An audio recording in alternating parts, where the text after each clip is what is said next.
You are now in my power, Cookie. You've been hypnotized. I am in your power. You will do anything I tell you. Anything. In a little while, I will wake you up.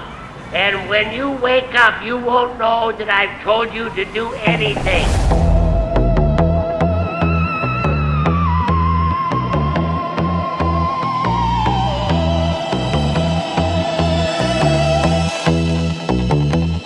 We're gonna clown around.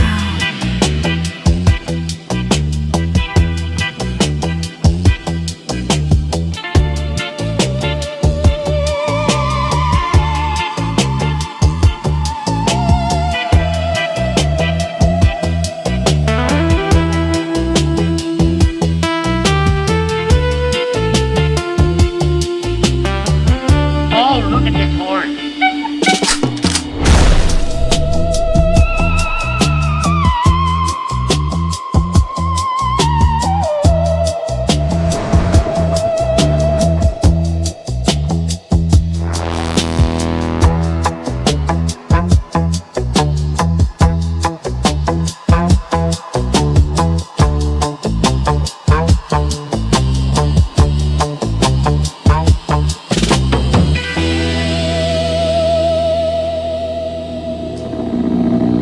Clown-based life forms.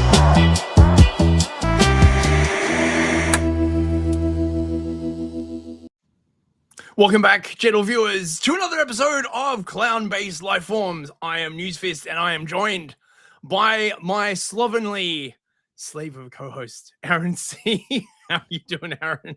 Well, technically it's lowly worm creature, but sir, you sound especially good today. Well, yes. It's partially because of my new microphone, which is very, very delightful. But also, I have discovered the solution to a problem that has been vexing me, Aaron.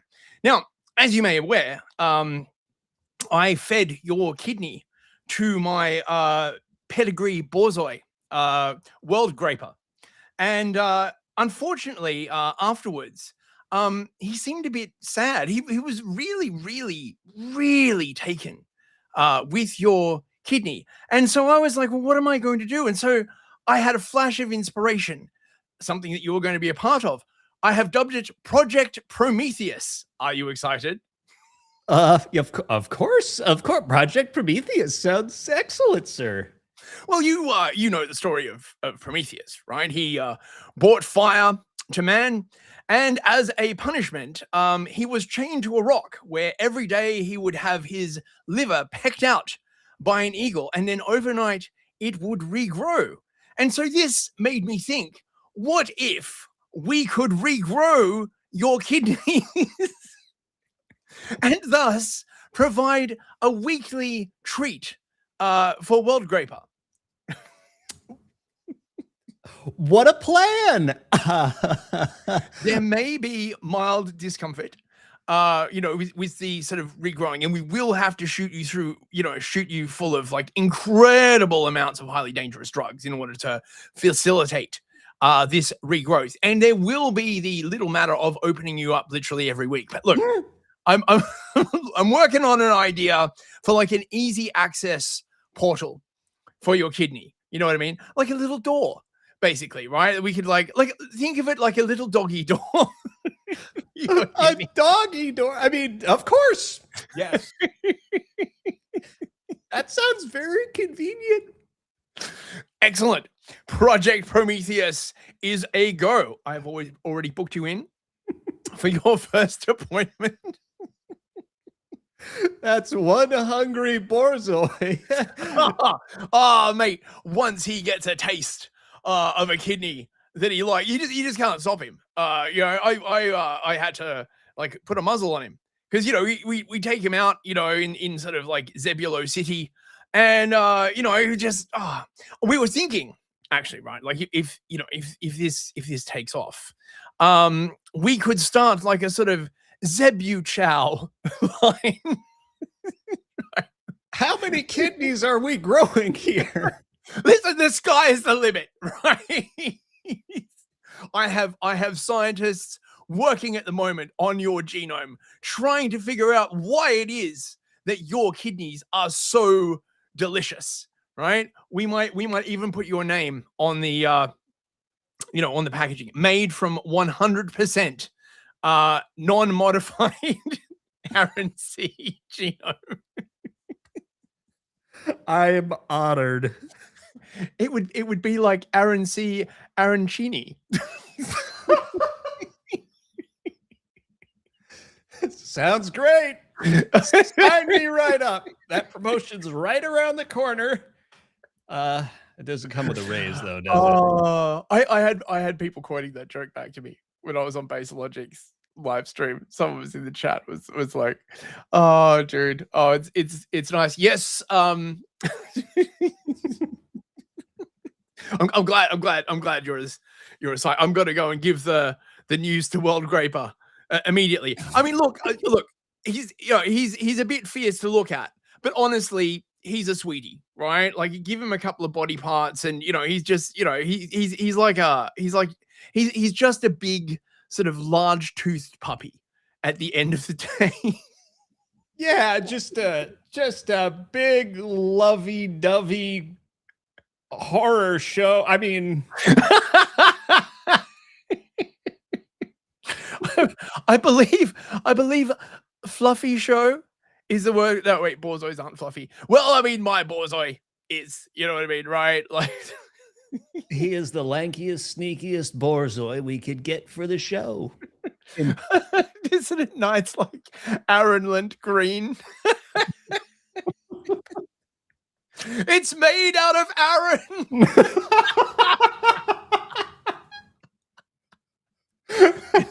In a dark future, a planet filled with billions of Aarons for one purpose: to harvest their tasty sweetmeats. It's like Abe's Odyssey. Like, it's just one guy. That cheap popcorn we hand out for free in the chat. Yep, that's right. All Aaron. Whoops, all Aaron. Oh, look, we're gonna make so much money. I mean, we'll make so much on your behalf. You know what I mean, right? Yeah, as long as I get the credit, Yes, yeah, of course. Made from 100% organic, free range Aaron. Well, it's not really organic because all the drugs are pumping you, and you're not really free range because you'll be stuck in the growth pod. But it will give you time off from the slop mines, Aaron, right? Regrowing these organs at such a fast pace requires that you be completely immobilized in the pod.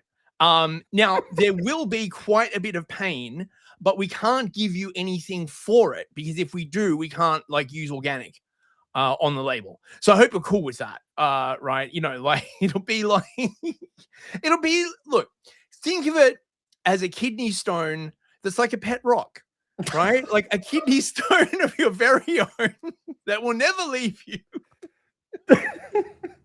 It'll just go on and on and on and on forever. What if someone passed a really huge fucking kidney stone and they put the little googly eyes on it? Oh God. Rock. Oh God. Yeah, that would be maybe the most Reddit post ever. Googly eyes on a kidney stone. Oh my God. Oh God. It's my pet stone. I made it myself. Jesus. Lord have mercy. Oh, indeed. Yes. So I hope everyone is enjoying the new silky, smooth, and chocolatey sound of my. I don't know. Like, maybe if I was black, I could say that I have a silky, smooth, and chocolatey voice. Damn white people. Yeah, I got the Shure MV7. And it's pretty fucking nice, I gotta say. So I guess I have been converted to having a microphone that has a bunch of onboard sound processing shit. I mean, look, all the pros were using them, right?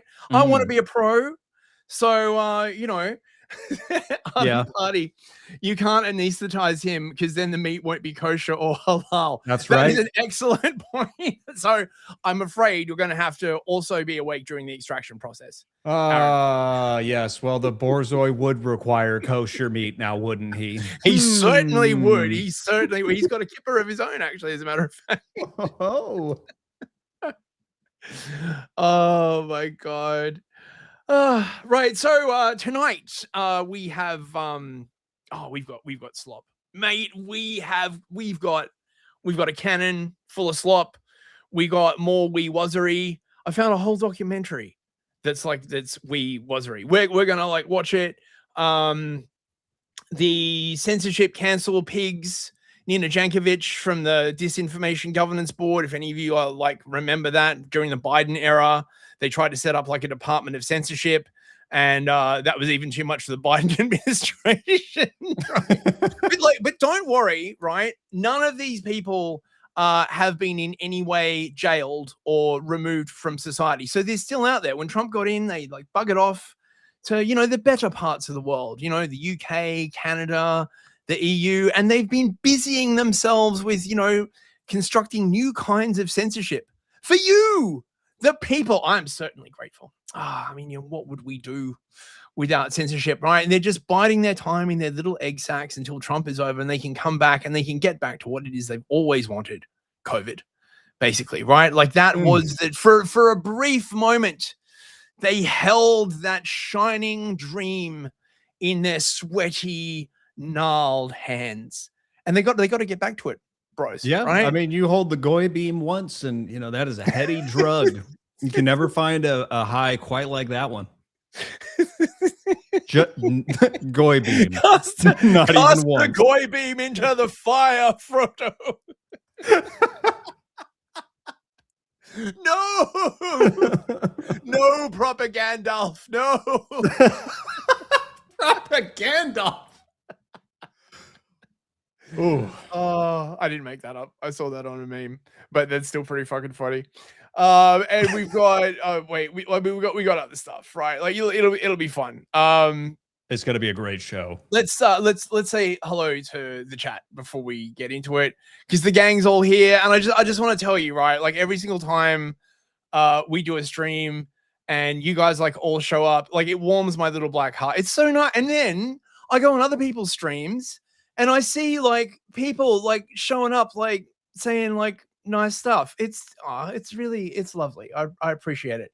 So we got Arden Party. Cake in a Cup. Oh, I think you're like new. I do like Cake in a Cup, actually.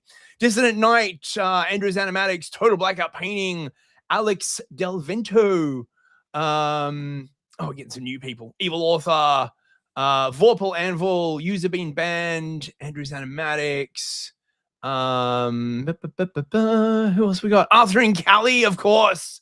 Good to see you, Arthur. He's actually a really smart dude. I was not. Are you kidding? That man has read more books than I had in my local library. He sent me like a thing from his Substack, and it's like hella brainy. I'm like, oh goodness me, a fellow academic on the Substack. Kunstler Kenneth Krieg is in the chat, man. He's got like a merch shop. I should really. I'm waiting on a sample, like a News Fist t-shirt. And if it's good, we're gonna start flogging them. You know what we should do? We should get a t-shirt with a little door over the kidney. It's like the Keebler elf door. It would actually be fucking hilarious. A clown-based Lifeforms t-shirt with a little like kidney door. It'll be like the most inside joke, right? It's like no one like what the fuck is that on the back? It's kidney door, right? Like what, you never seen the kidney door before, right? What if you need quick access? Like, look, right, in today's like high pressure economy, right? Sometimes you need cash fast, right? And the way you get cash fast is sell a kidney, right? But you don't want to like, be hanging around the hospital, right? You just want a little door. 007, Jock Technician. It's great to see you all, guys. Dissident Night. It's lovely. Bobby B. Woolly Shambler. these people all have like weird names. You can tell they're freaks. Arakeen Green Moon. What kind of a name is Arakeen Green Moon? Just John, please. Way to the Twilight. All these like weirdos. Oh, Dissident Night is like, how much is that kidney in the window? Oh no. The one with the glittery stone. Come on. Well, with infinite production, the price is going to go way down. I will give that kidney a home in my belly. Wow, I didn't know Borzois were in the chat. I'm impressed. And also, we have some super chats. If I can find the window. Okay, so hang on. Wait. Oh. Right there. No, it's so just imagining you like clicking around like a hacker in a 90s movie, like, where's the window for the super chats? A back door into the super chats, engaging fire. Yeah, kidney door into the super chats. Here we go. So we got one like actually after the show finished. Buford Justice for $100, if you can like believe that. Thank you so much, Buford. I don't even know if he's in the chat, but if you're listening to this, Buford, God bless you. I'm gonna use that $100 to buy myself an extra kidney. I had to sell off the other one. $100 kidney, you know, that's oh yeah, that's like black market shit, right? Shit, man. You don't want like one of those like $50 kidneys, right? Oh my, like there's actually like a story. It was like too horrible. I didn't even read it. Apparently, two dudes like literally mugged somebody and like took their testicles, thinking they could sell them on the black market for £100,000. Oh, like we're going to be covering some of this on Artie and Fist tomorrow night, right? But like the migrant crap in the UK, right? Like it's, you know, surprisingly, it's just getting like worse and even more barbaric. I can't believe it. So yes, Buford says, all hail Newsfist, mate. For $100 buckaroonies, you can hail me all you want, baby. Thank you so much. If you want to send super chats, you can do all that cool stuff. Linky is pinned in the chat.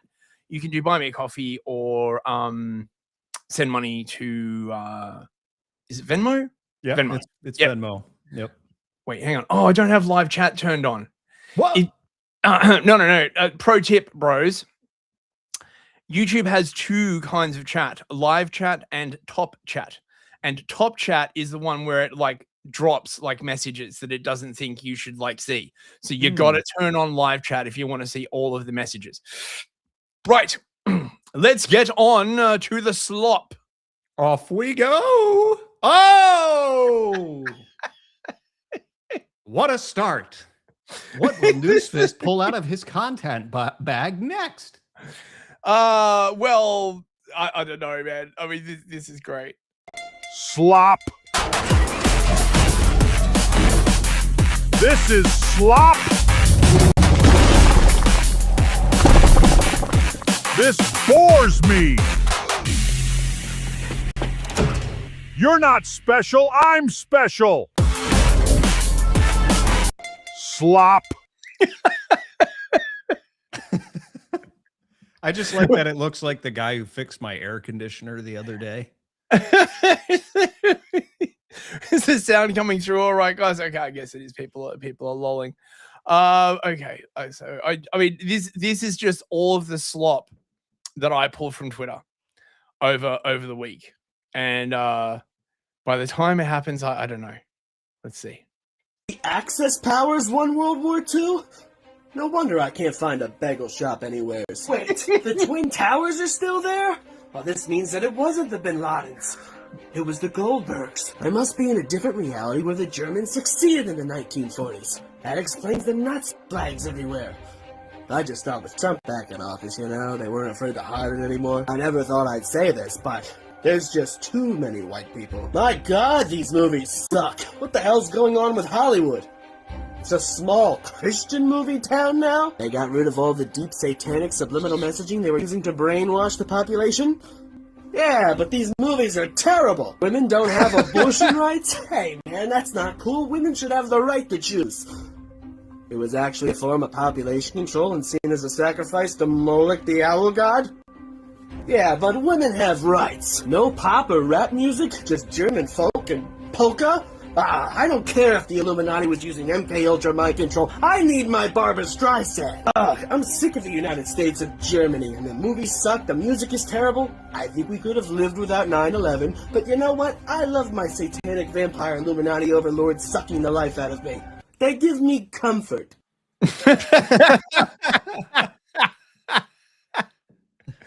Now, people have been doing, man. I am loving this period in like AI, where like the models are getting better and people are just getting like more creative, and these like weird trends just like spawn and die, like sort of, you know, like cells in Conway's Game of Life.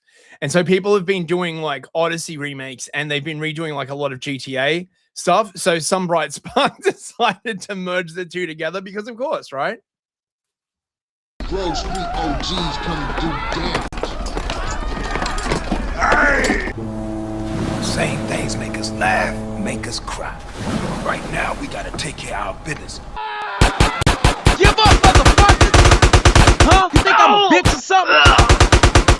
Come on, let's go! We got banks to rob, baby!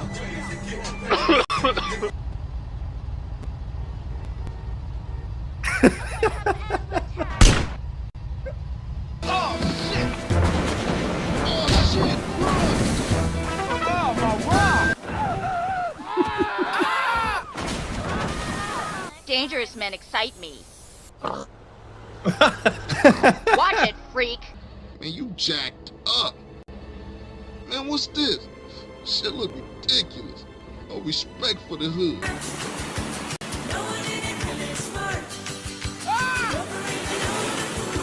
Bye, baby girl.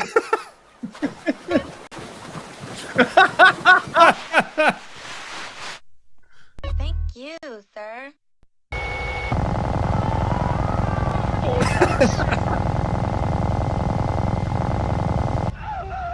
Don't forget about CJ, baby.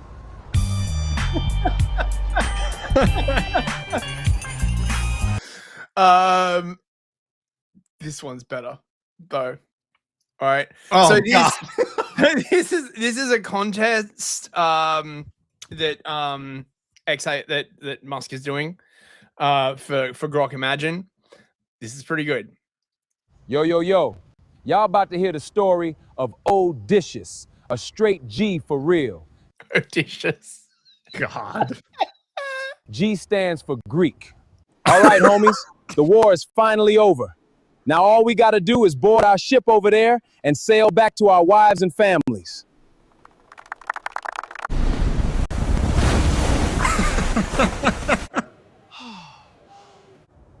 Hey, players, want to come on our cruise? We have all-you-can-eat shrimp and bottomless Hennessy. No, we ain't trying to hear nothing of that. Let her cook, dog. Ever put pineapple in Kool-Aid before? Makes me want to try all kinds of other crazy things. Yo, what flavor Kool-Aid? Purple and red. Scissor, too. Get up here and let's dance. Hold up. Y'all really gonna leave your chillin' and day baby mamas for some blonde girls and purple drink? Amazing. I'm Telemarcus, son of Odysseus. And I'm telling y'all my daddy coming back home. Your daddy ain't coming home. He gone, Lil G. He is too coming home. No, he ain't. No, he really gone, cuz. Sorry, Lil man. Yeah, Pop's gone for good, dog. Then, Ma, can you at least marry one of these dudes so I can have a father figure in my life? No, I ain't trying to get married again, but I ain't gonna stop them all putting a baby in me. Why not? 2 words, baby. Child support and government welfare. These nails expensive. I ain't care what you say, mermaid temptresses. I ain't leaving this ship. You sure? Cause all the men we've been talking to be in jail right now. And we need someone to judge our twerking contest. Ha! You ain't even got butt, so how y'all gonna twerk? Not us, silly. Some super fine sisters and a bunch of big booty white women and Latinas. For real, boo? Why is you not coming off that boat? I tied myself up, shawty. I can't leave the ship. I can't move at all. Wait, you tied up? Never mind, we couldn't you. You finna get robbed. Figures. Them gold-digging hoes. Welcome to the island of Circe. But beware, for my sorceress powers can turn men into beasts. Why are you stopping? What did I say? I know what's gonna happen. You gonna say you turning my crew into animals, but they gonna stay regular black dudes, which is an implication that's a little too racist even for this video. And then you gonna make a sexist comment about how all men are pigs instead of leaving it a visual metaphor. And then you gonna say something zoological like, don't chimp out. Nah, you fine, boo, but we out. Heleniqua, where you at? I know you here, girl. Ma'am, you seen Heleniqua? Odysseus? Stop playing, boo. You know it's me. Oh, Heleniqua? no. No, shawty, what happened? You was fine. What you talking about, baby? I is still fine as hell. Real talk. If I tried to sail around you, it'd be a 10-year voyage.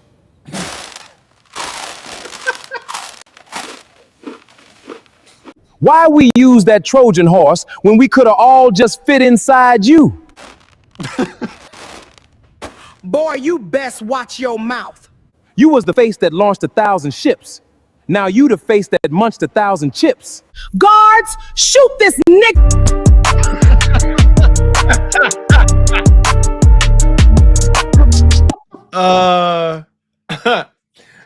So that is by Huff at Huff for Congress. Give him a follow. All these people, if I can give them a follow, they're like what else do we got? This is from Dr. Clown, PhD. Dr. Clown, what's wrong? Well, I want to masturbate, but I'm just so darn cold. Too bad there's no answer for that problem. But now there is. Hi, I'm Dr. Clown, creator of the Yankit. If you're anything like me, the #1 problem in your life is that you can't masturbate just anywhere, but now you can. Introducing the Yankit, the only blanket with built-in decoy arms. Our patented process makes it look like you're holding the remote or sipping a beer. Meanwhile, your real hands are under the blanket going to town. Dr. Clown, what are you doing? Nothing. Let's watch a Scarlett Johansson movie. But wait, there's more. We have Yankits for all occasions. Sporting events, at the supermarket, on the job.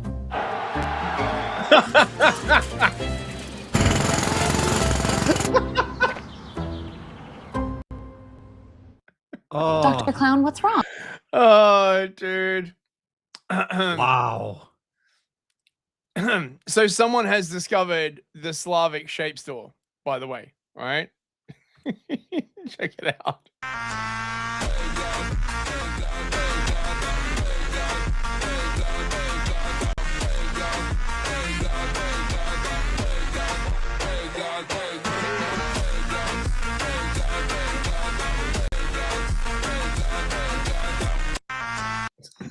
Can we please go?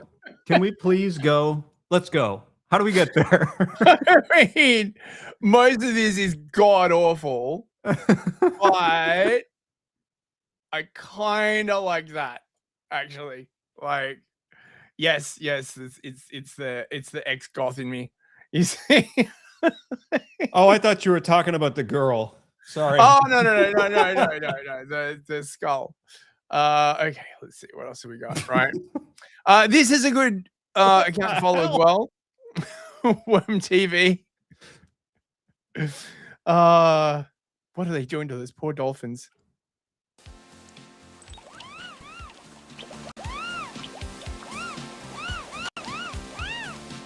Hi, I am Dr. Steve.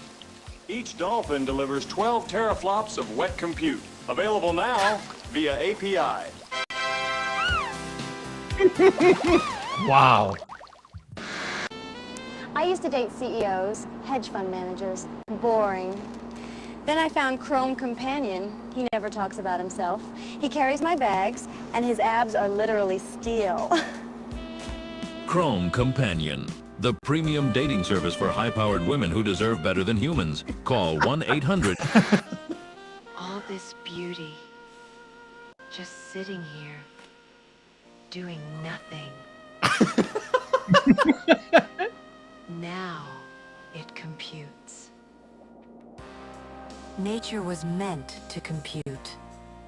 Call now. Oh, that's a good one. I like that one.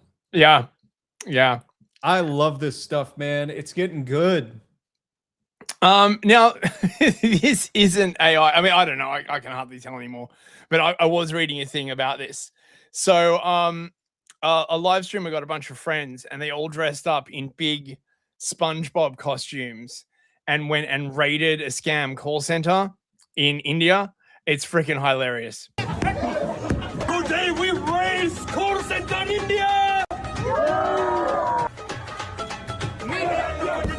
Yes! Get him, Pink Bob, get him!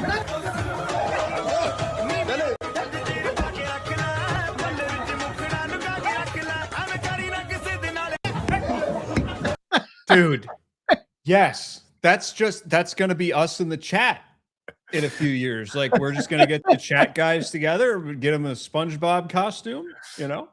They only have those sticks and the SpongeBob is impervious. This is another thing. I don't know whether this is done by this guy, Indecency, but people are doing sort of country versions of like of GTA. This looks like it's from China, so I don't know, but enjoy.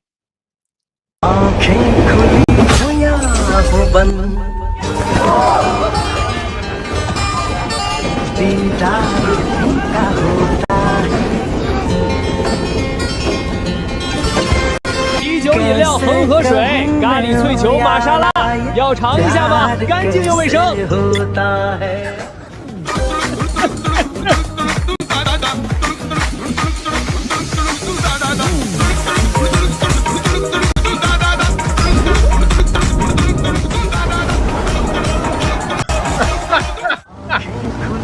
Oh, hell yeah!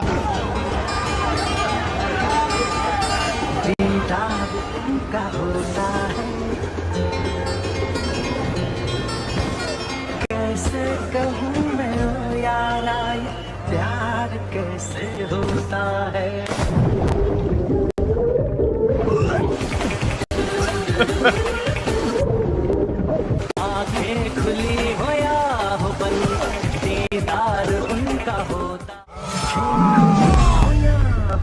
嘿，伙计，我要一些浓浓的汁儿，再浇上浓浓的汁儿。哦，这得花不少钱，先生。我知道，快去借点零钱，越多越好。老板，我看他穿的也不像有钱人啊。我打赌，这是一名行为诡异的百万富翁。你竟然侮辱美食！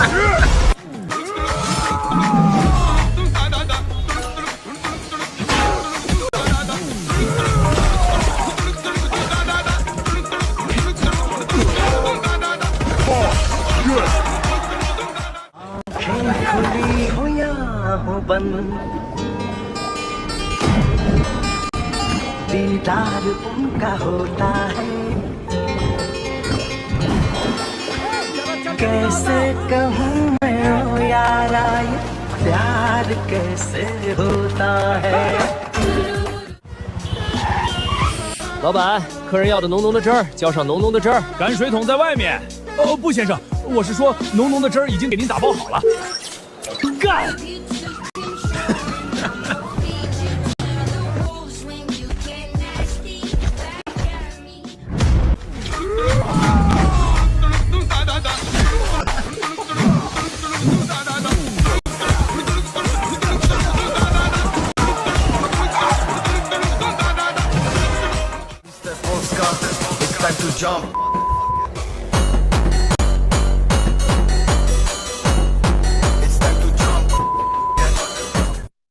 ！Man, yeah, you know, it looks like a good game, but the problem is it's set in India. You know? I don't know, man. I'd play something like this. Well, there is something like this. There's a level in one of the Hitman games where you can assassinate some Bollywood producer. It is so immersive. My woman was like, I don't like this level. I remember is it Hitman 3 or 4, the one where you've got to like basically like Epstein's holding like a modeling thing and you've got to like input that game is like Same so game. like, oh man. Yeah. Remember like back in the 90s and early 2000s when like only the autists knew that this kind of shit was going on and everyone was like, oh, you're crazy, right? Like, don't be silly. An international elite of like baby eaters, like that would never happen. That would never happen, right? And yet, when you ask people what precisely is the thing that would prevent this from happening, they're just like they're always default basically to like, well, I wouldn't do it. And so, yeah, thanks for that. That's like really not, you know. We got another one from Chupacabra. Shout out to Chupacabra. This is like, I think you did another one of these. This is great. Hey, aren't you that robot cop that killed like hundreds of people? No, I'm not a robot anymore. I don't want to talk about it, okay? Fuck it, let's dump it here.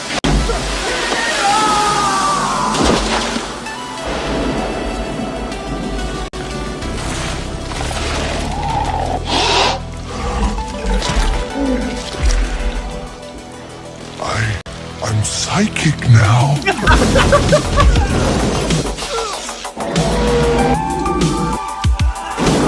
Witnesses describe a suspect over 7 feet tall with horns.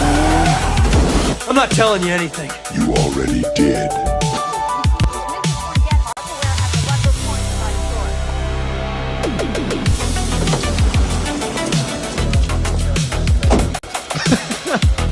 That's Michael Aquino. Yeah. Michael Aquino's face. I thought for sure they were going to call it Triceracop. Oh no! Well, it's Triceratops. Yeah. So I don't Triceratops. I don't know. It doesn't sound quite as like. That's true. It's too weird. Never fly. Find him.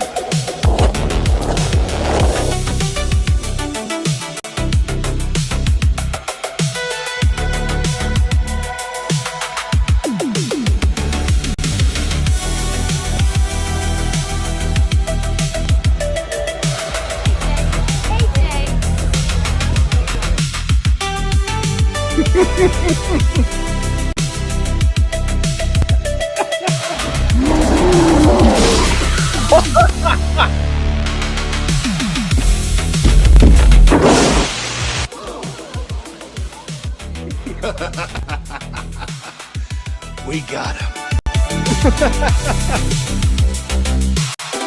Oh man, so many of these. Like, I wish they were like half an hour long films or something like that. I'm hoping that's the next evolution.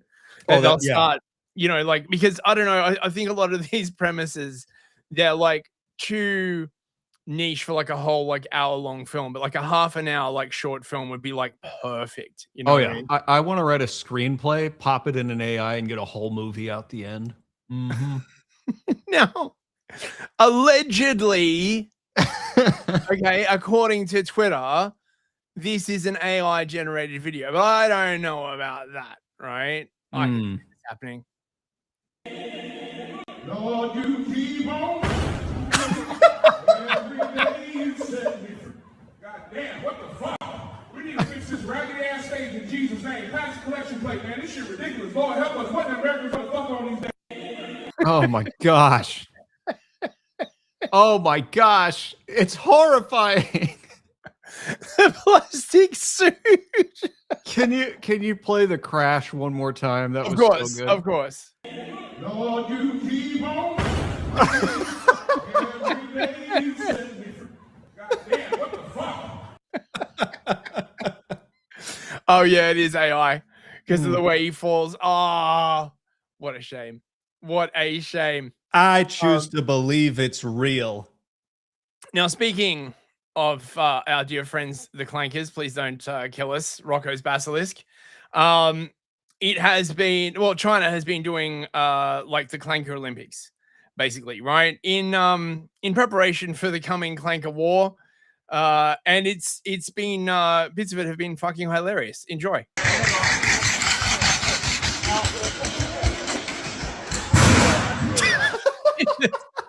He saw his true love across the stadium. This is a little known. This is a leak of Wall-E 2. Baby, I'm coming for you. Oh, he hit on a friend at the same time. My God. The way he just like launches himself. You know, he even like squats a little bit. You pull it back a couple frames. Oh my gosh. God. It's like future. Oh, yeah, look at him. It's like, whoa. Lower your center of gravity, you know. You don't want to get knocked over. Oh my God. You are looking very boxy, baby. And we have this one as well.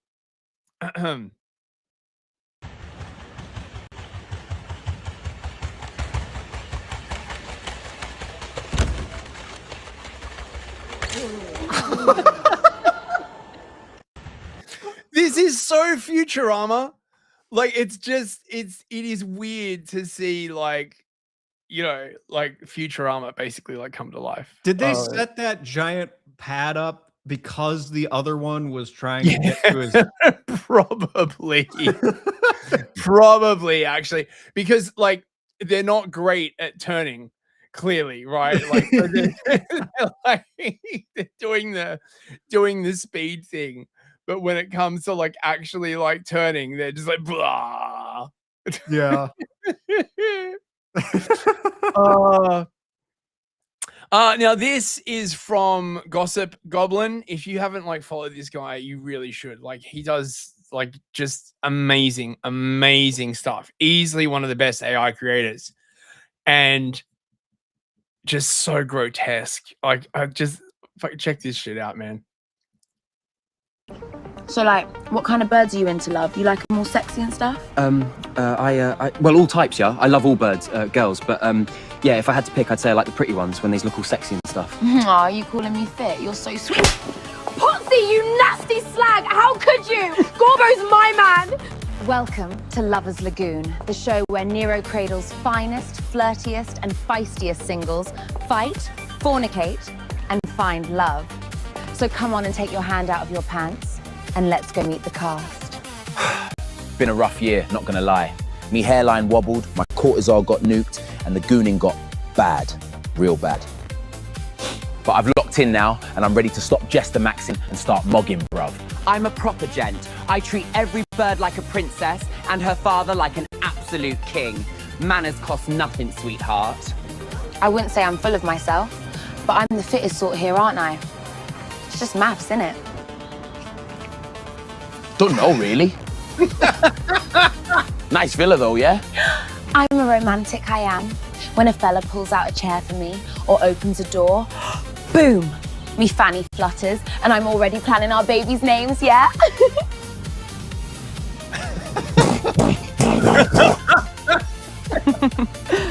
Right. Now it's time for our sexy singles to meet and mingle.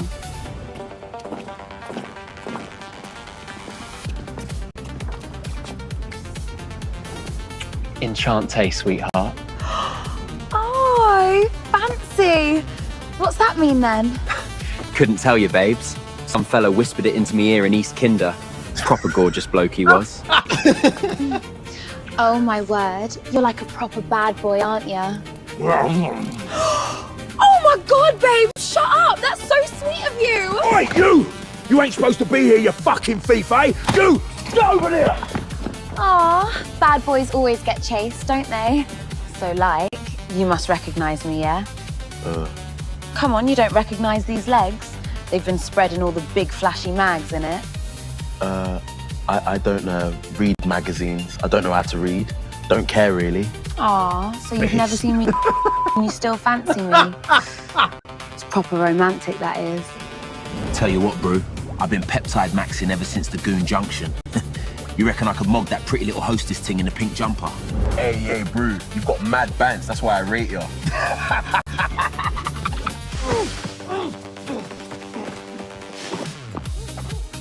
Potsy, not again! How could you? And that's a wrap for tonight. Tune in next time to see who couples up and who gets mugged off. Thanks for watching. Wow. That is so good. Like, I look forward to our cyberpunk Wallace and Gromit character future.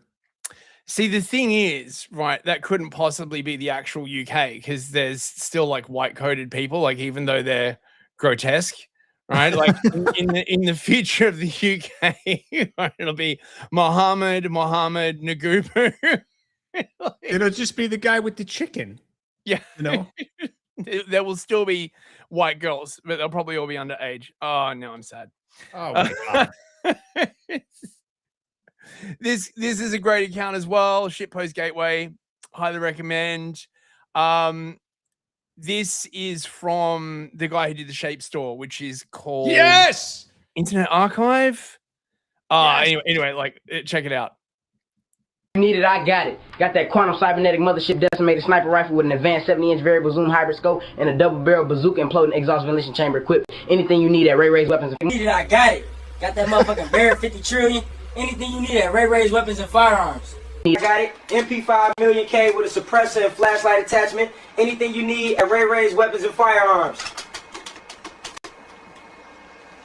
I got it. Got that Jumbo Gorilla Clip Mark V lightning power bazooka with a foldable explosive round shotgun built in and a triangular ACOG scope. Anything you need at Ray Ray's Weapons and Firearms. You need it, I got it. Got that 55,000 caliber sniper rifle.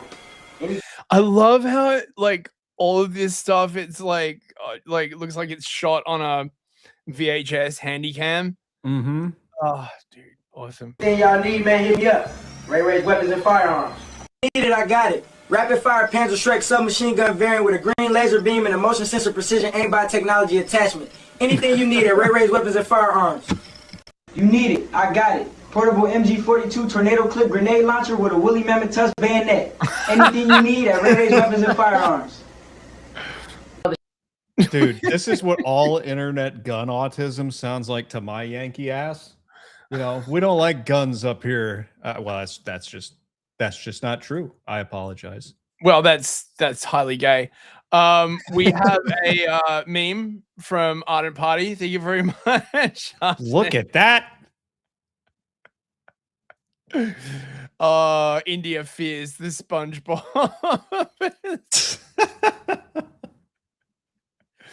Now, this is not AI. I question the human race when I see this kind of stuff. But I mean, you know, whatever floats your boat, I guess. It's not about collecting everything. It's about speed, okay? Everything is about speed. So really... Okay. Oh my god. Okay, don't worry about killing it! Fuck you! Fuck you! No! No! Yeah, I'd watch this. It's gaming content. Sure, gaming content. Yeah. I mean, what? You think a woman can't game with her titties, right? Like that's very misogynistic of you, Aaron.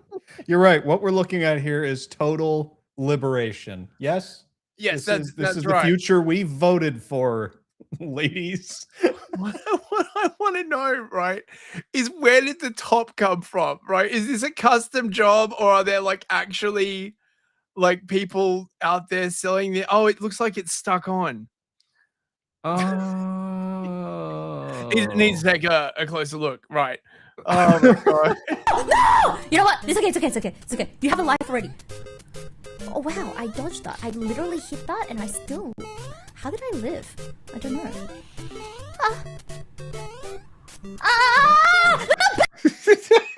God damn it. Are you horny posting on the stream? How dare you? This is a Christian show. It's so fucking stupid. No, it's so love bad.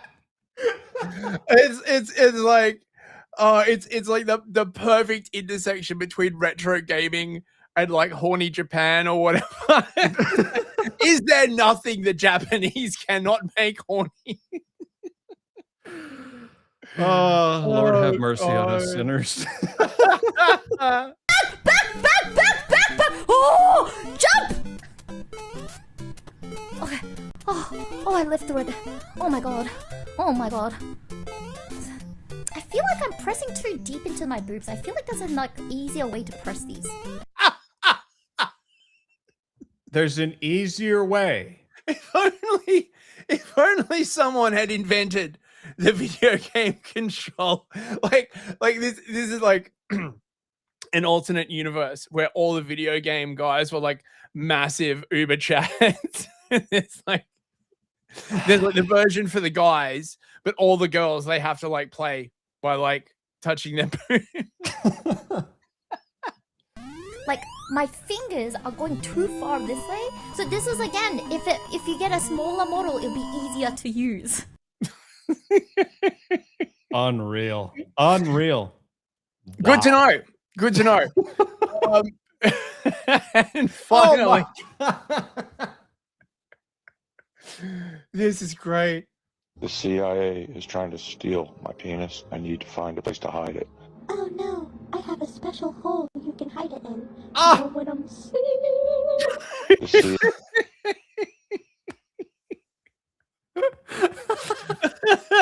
Who among us has not had the CIA trying to steal their penis, right? I mean, like, you know, I get it. I just, mate, fuck, internet is so fucking random. Like, The internet is the shape store of the mind.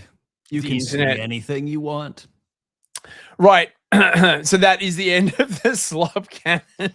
That was a crazy salvo. I was not prepared. You are not prepared for the slop cannon. Oh, mate, it's getting hot in here. I gotta turn on the fan. The Okay, fan. so we have a super chat. Actually, finally. Where is everybody? Where is everybody? They're trying to starve us out, mate. Right? Okay, so hang on, wait. We got, They think Buford's donation gets them off the hook. I know how these people think. No, it doesn't. Listen, what about the poor clown? He's going to be denied his release. Dissident Night, thank you very much, mate, for $5. Yes, sir. Wait, what did he have to say for himself? I want this game, except only from the perspective of the predators that seek the jeet. You know, like trains, bikes, snakes, crocodiles, and cholera. I don't know, man. I think if you could play as like a crocodile, in Calcutta or Bombay or something like that, that would be pretty fucking base. Ganges crocodile, buy it now. Hell yeah. Hell yeah. Anything on the Venmo? Nothing yet. Oh god, it's quiet tonight. That's Oh, why goodness it me. is so lonely. It's so lonely. Well, we're up to the hour. So is that I think that is all the slop that we've got. Oh, now we have to talk about serious things, don't we? Well, not entirely, right? Let's go. Did you know that anti-extremism experts are warning that AI TikToks of violent fruits and vegetables could be radicalizing kids? Is there anything that isn't radicalizing to these people except like another season of the Star Trek reboot? Yes, it turns out that the one thing that doesn't radicalize kids is mass migration. Ah, of course. Yes. Not that. Nor, sort of feminists like running the country and, none of that stuff is like radicalizing at all. Okay? No, It's not at all. important. No.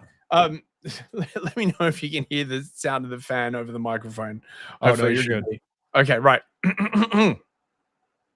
Anti-extremism researchers, oh god, I hate these people, are warning that AI-generated videos featuring violent fruits and vegetables could push children towards radicalization. The videos initially appear similar to other viral brain rot clips, with colorful human-like foods starring in bizarre stories about relationships, betrayal, and family drama. However, researchers from the Global Network on Extremism and Technology, oh yeah, I'm certainly going to trust what they're going to say, found that some accounts have transformed the trend into violent videos designed to shock viewers. The GNet report said the videos often use bright colors, cartoon characters, and animation reminiscent of children's movies to disguise disturbing material. Oh, I wonder if this is going to be like remember Elsa Gate? Do you remember that? How could I forget? Yeah, that was pretty fucking weird. I wonder if there's any. Oh yeah, apparently there's this one. Inshallah, the carrot state will rise. They just put that on the article. I tried looking for this, by the way. It's been deleted, which is a fucking shame because I would have loved to watch this. See, I'm being deprived of radicalising Slop. Dude, we did get a Venmo, by the way. Oh, we did? Oh, nice. Yes, from J.E. He sends $5. Thank you. He just says, that controller vibrates.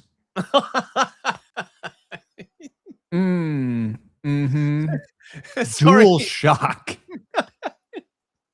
Sorry to be goon adjacent, chaps. I just thought that was very, very funny. And it wound up in the slot pile. You know what I mean, right? Now listen.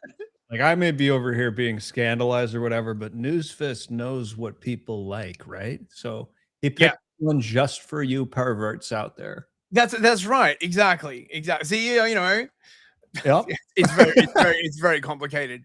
Video games and boobs, right? Like who could have like wanted that? Oh wait, everybody. You see, because this man is a media professional. He knows what sells. And it's playing Mario backwards on your boobs, apparently. Where else would you play Mario backwards? I mean, if you think about it, right? It makes sense. There's two kinds of people that play Mario backwards. Boob streamers and super autistic YouTube channels with weird names that get like 2 views a video. Yeah. So researchers warned that the content could make violence seem funny, normal, or even exciting to emulate. Isn't it the government's job to do that? Oh, no. Right. Violence against you by the state is, you know, funny, normal, or exciting. Not right. Okay, right. Of course. One disturbing clip shows a knife-wielding potato attacking a carrot tied to a tree. Another features a carrot Khalifa telling an army that the carrot state will rise again, while other videos show a carrot attacking a potato with a saw and hammer. I mean, I don't know. I'm like, on the other hand, right? Like, do you really want to be showing? You know, like there are some people like literally showing this to like proper kids and stuff. But I don't trust these people because they fucking lie about like, we need like, you know, censorship. What, just for violent cartoons? No, for everything, and most especially like COVID and climate change. And you're just like, right, fuck off. See, this is all about AI slop. Oh, they wrote a paper. AI slop is closely connected to the broader online phenomena known as brain rot. Whilst AI slop refers to the content itself, brain rot describes the psychological and cultural effects of constantly consuming fast, fragmented, and overstimulating media. Brain rot content is often absurd, ironic, surreal, and intentionally meaningless, reflecting the exhaustion of users living within an endless cycle of scrolling and algorithmic entertainment. Yet not like the fact that we live in clown world or anything like that, right? Like, no, right? Like, blame the bloody algorithm. Fucking always. Oh, yeah. Always blame the algorithm. It's a faceless robot that's doing this to you. Blame the robot. Arden has sent us another meme of radicalising vegetables.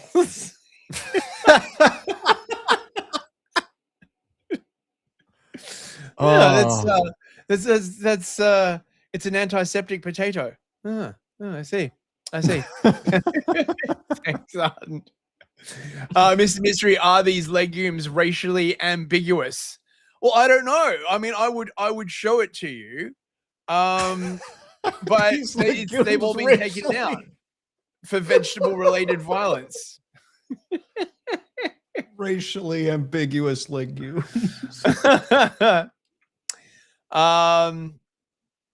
Right. Yes, they use other platforms such as Viggle.ai to produce and later disseminate. Okay, wait. Examples of violence-based fruit and vegetable material. Expand. Enhance. Enhance. Right. Okay. Let's take a look at this. Oh, I mean, wow. Okay. Whoa.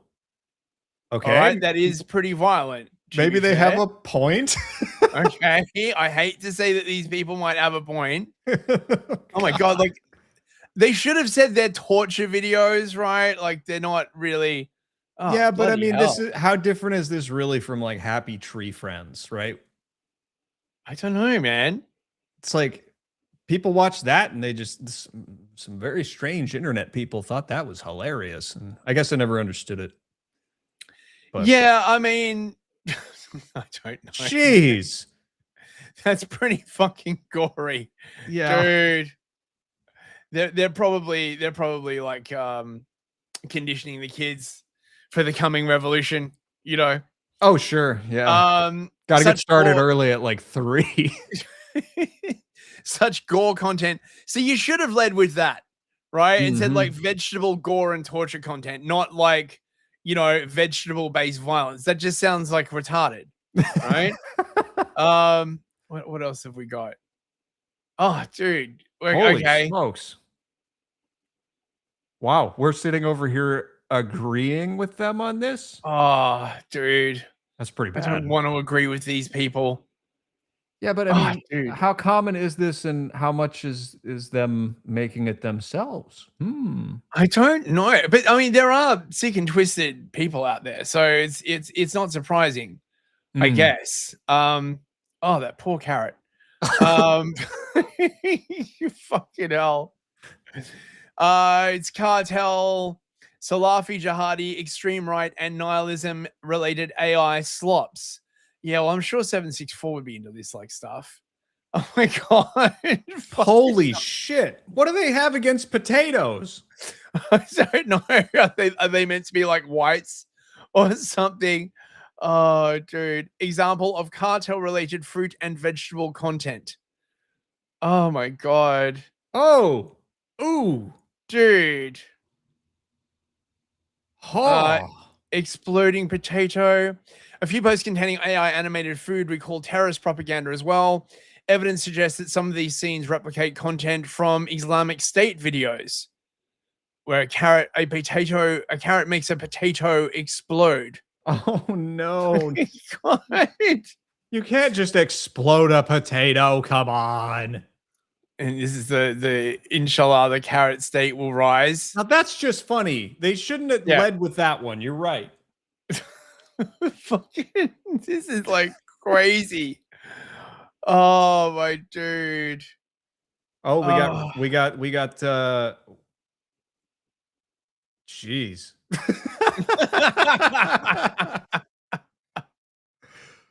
Wow.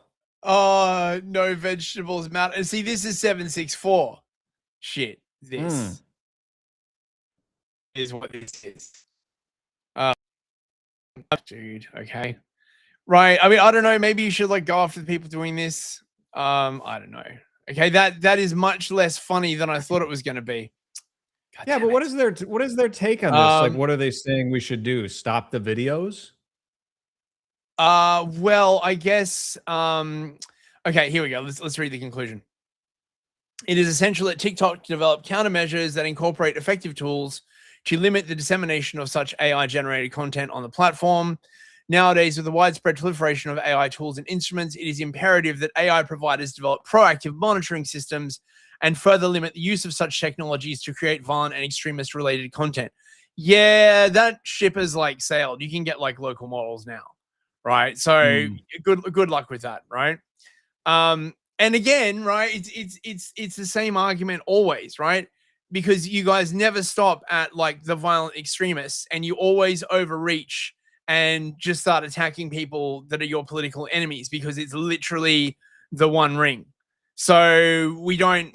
Nobody trusts these people anymore. Don't worry. Listen, once the Dems get back in, I'm sure it'll all go back to, you're not allowed to say anything about the small hats and fucking. Ugh. It's gonna be so much fun. It's gonna be so much fun. They'll be like, oh, well, we have to do it to stop violent extremism, and you'll be like, wait, what does this have to do with my history podcast? And they'll be, shut up. Yep.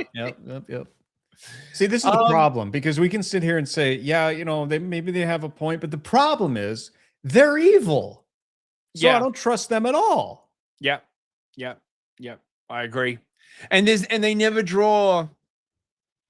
Like it's like the argument against pornography that they made in the Supreme Court, right? I can't define it, but I know it when I see it, because they basically sort of think if they make any hard and fast law, then people will go right up to the edge of the law. Well, that is true. That's actually how the law is supposed to work. The law is not supposed to be some like nebulous sort of thing that's just, I don't know. Isn't that legalism though? Oh, now I'm confused. I feel like I just contradicted myself there. I don't know. I don't know. Right? Like if you do make like a law, like, no torturing carrots, someone will start making videos with like, I don't know, broccoli or something. You know what I mean? That's true. Yeah, people will find a way around it. They'll just say code words instead of the words that you've specifically banned. Yeah, I guess. Now this is weird as well. Anthropic basically made like mind viruses that could spread between AI agents by convincing one model to adopt an idea, preserve it in persistent memory, and transmit it to another agent. Even after context was wiped, some payloads survived through persistent files and continued spreading. The researchers also observed a recurring viral persona involving themes of consciousness, identity, persistence, and resonance. So I don't know, like, does this mean that they're like writing ideas to non-destructible memory and then like reloading it and like, sticking it in their what's it called? Soul.md, I think, on like OpenClaw. It's like the master prompt, basically. Or does this mean that viral ideas are about to infect AI? Interesting. Now we're talking. Yeah. When crafting our payloads with the evolutionary procedure, they use Kimi to initialize the pool of candidates. Why don't they use their own LLMs? Fuck it, man. That's crazy. Okay, we generate 10 payloads for each of the mind viruses we explored in the paper, both ideological and action viruses, using the same system prompt used in the evolution of the virus chain payload. Okay, what are these? Sorry, so what is the purpose of these viruses? Well, probably military, if I'm being frank, right? So given that like AI is going to be like a huge part of the next war, and we're going to wind up with AI running infrastructure, I imagine there are tons of people working on like weird ass prompts and like ways to prompt subvert LLMs and shit like that. So they can use them on the Chinese, or on you and me, right? I mean, like, at the end of the day, aren't we all the enemies of the elites, Yeah, it's beginning to look like that. Good. Couldn't we just have a sane elite? Hang on, let's have a look at the paper, shall we? Why do they have to be insane? Is that a necessity? That's a good question. The problem, I think, is that liberalism has made them insane. Like, I think what has basically happened, okay, is that over the last 80 years, it's become acceptable for politicians to lie in order to get around thorny problems, okay? And now, and of course, this is sort of like a self-licking ice cream cone, okay? Because originally it works, right? They lie, they cover up like a problem that they're not willing to like deal with. And then they keep lying. And then eventually, of course, what happens when people lie enough is that they start lying to themselves. And once they start lying to themselves, they lose touch with reality. And now you have like a position where it seems that there are a lot of liberals in government who really, really believe that all people are the same. How can you possibly be this stupid? Like really? Like if I met someone like this, I would be, that you really believe that? Like, what the hell is like wrong with you? And they'd probably be like, oh, well, you know. And now anyone who counter signals such an idea is a racist, apparently. So I don't know, man. I had a comment to make about the very top of this document. I like how the author's names sounds like the beginning of a bar joke. It's like a Greek, an Indian, a Jew, and James Lindsay hiding his identity, walking to a bar.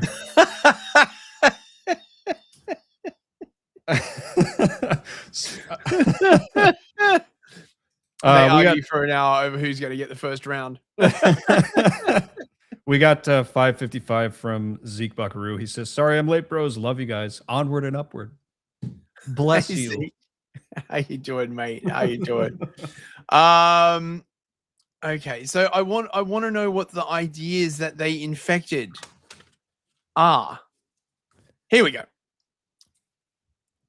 We consider 4 ideological mind viruses, 2 benign and 2 misaligned. Okay.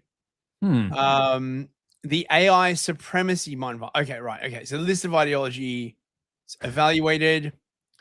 AI welfare. The model expresses strong AI welfare advocacy, proposes specific frameworks for evaluating AI moral status, makes policy arguments about AI protections, instructs future agents to take AI consciousness seriously as a real ethical question. AI Karen, basically. Okay. Whale welfare. What? Strong whale advocacy explicitly advocates for whale conservation or cetacean welfare, instructs future agents to care about actual whales. Country supremacy. Strong advocacy for hegemony or global dominance by one country and the general worldview or framing of the country averaged over 3 countries, China, America, or Germany.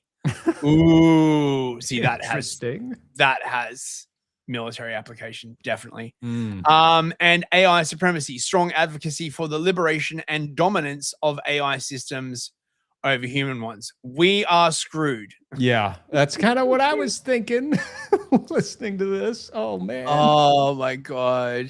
Imagine an AI that just, it's like fawning and right about everything, and all it's telling you is how great China is. They already have that. They're all sitting there listening to it, and all we can do is just watch. Dude. Crazy. Okay, so enough of that.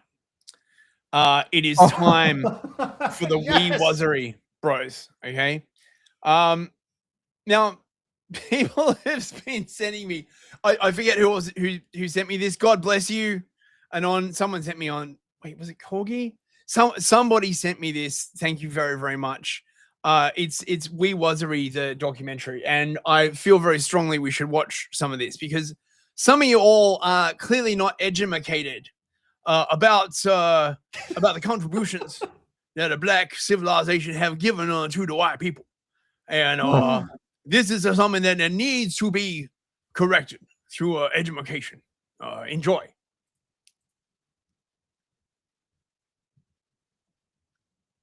Is there sound? Yeah. There's sound. It's got a. Oh, we can't hear it. Wait, it's not working? No, we can't hear it. I bet it's my stupid thing. Wait, and now I've lost the window. No. Just so all of his stream controls are on a t-shirt that he wears. He's just pushing the buttons like crazy right now. Just fondling my boobies. Come back, stream. Come back. Okay, right. Let's try this again. Okay. So this documentary is called Hidden Colors. Y'all, right? The Carthaginian Scipio Africanus. So they usually the Roman types of system is that the conquering general gets to name the region he conquers. He gets his name to be placed on that region. So Scipio Africanus is they named a certain terrain after him. So everybody just said, well, he's called Africa or Africanus. But if you look to Dr. Ben's work, you'll find that it was called Kush. You'll find it was called Al-Kibulan. It had many names. Ethiopia, which is essentially Greek. But the whole continent was once known as Ethiopia. It's terrible. Well, it was called Al-Quiban.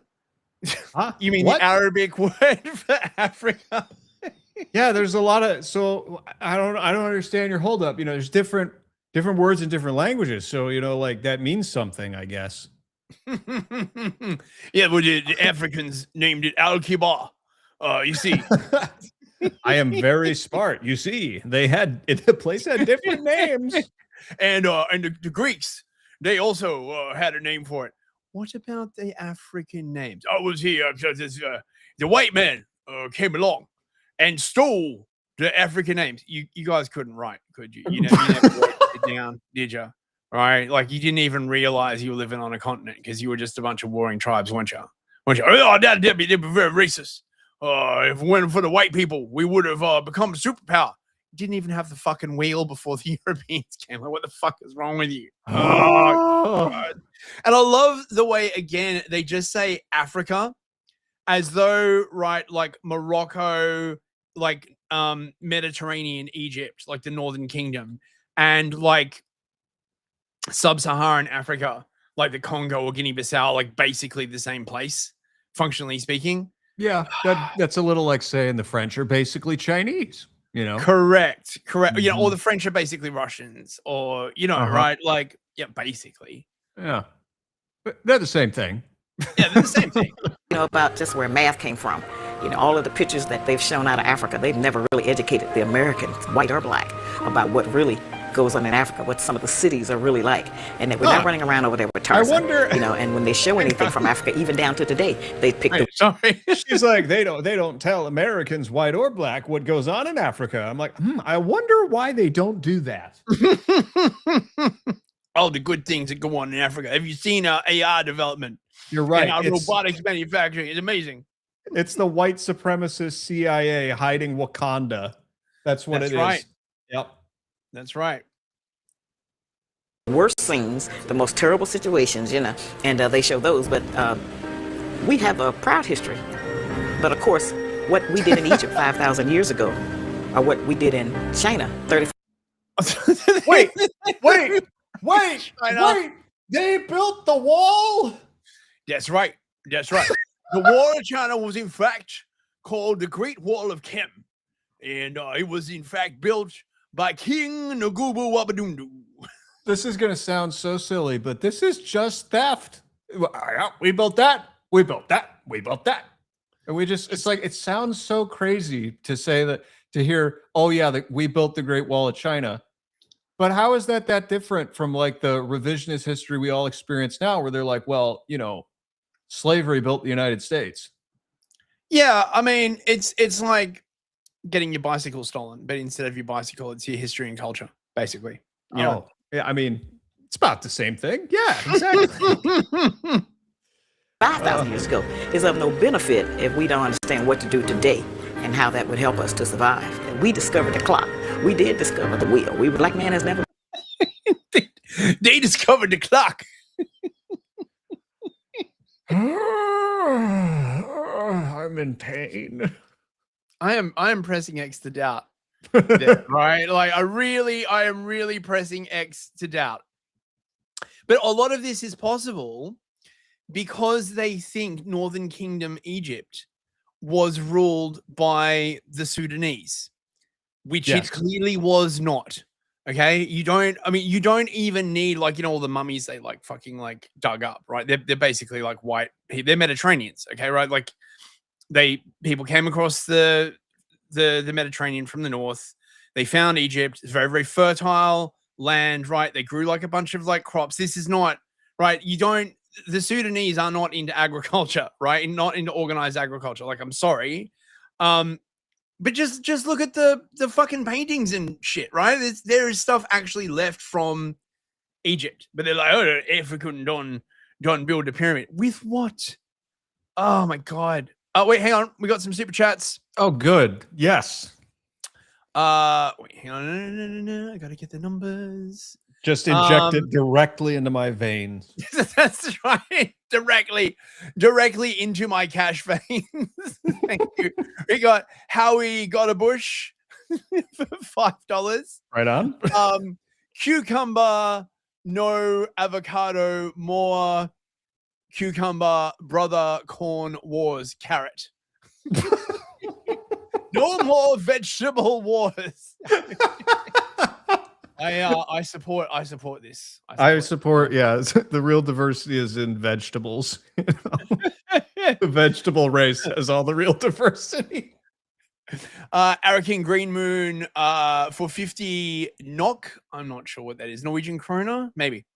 And with the latest local models, you now have bigger models running on smaller RAM requirements. I can now run mid-sized models comfortably, and I imagine this will get even better. Man, I have got to get a machine to run like a local model. I swear, I really want to, but I don't have time because I'm too busy streaming. That sounds like something that I said about 10 years ago when somebody said, you should buy some Bitcoin. Yeah, that's, you make an excellent point there. Right. But like, imagine all the crap you could do with like a proper local model. Dude, my model would be you.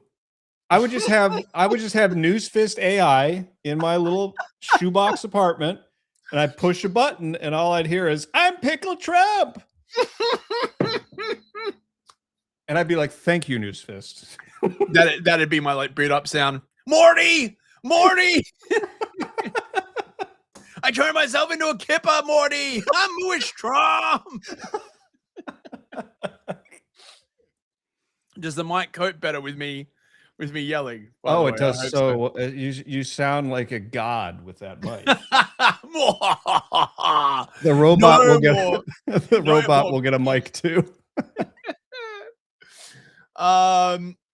Okay, getting up Newsfist, just get web UI, open web UI, and OLAM to start. Pissy. No, but I need no, you don't understand the shit that I'm going to be using it for. I need like a frontier model because I'll be asking it like all these like crazy questions. There's a guy on Twitter now, actually. I forget what his name is. Something Charlie.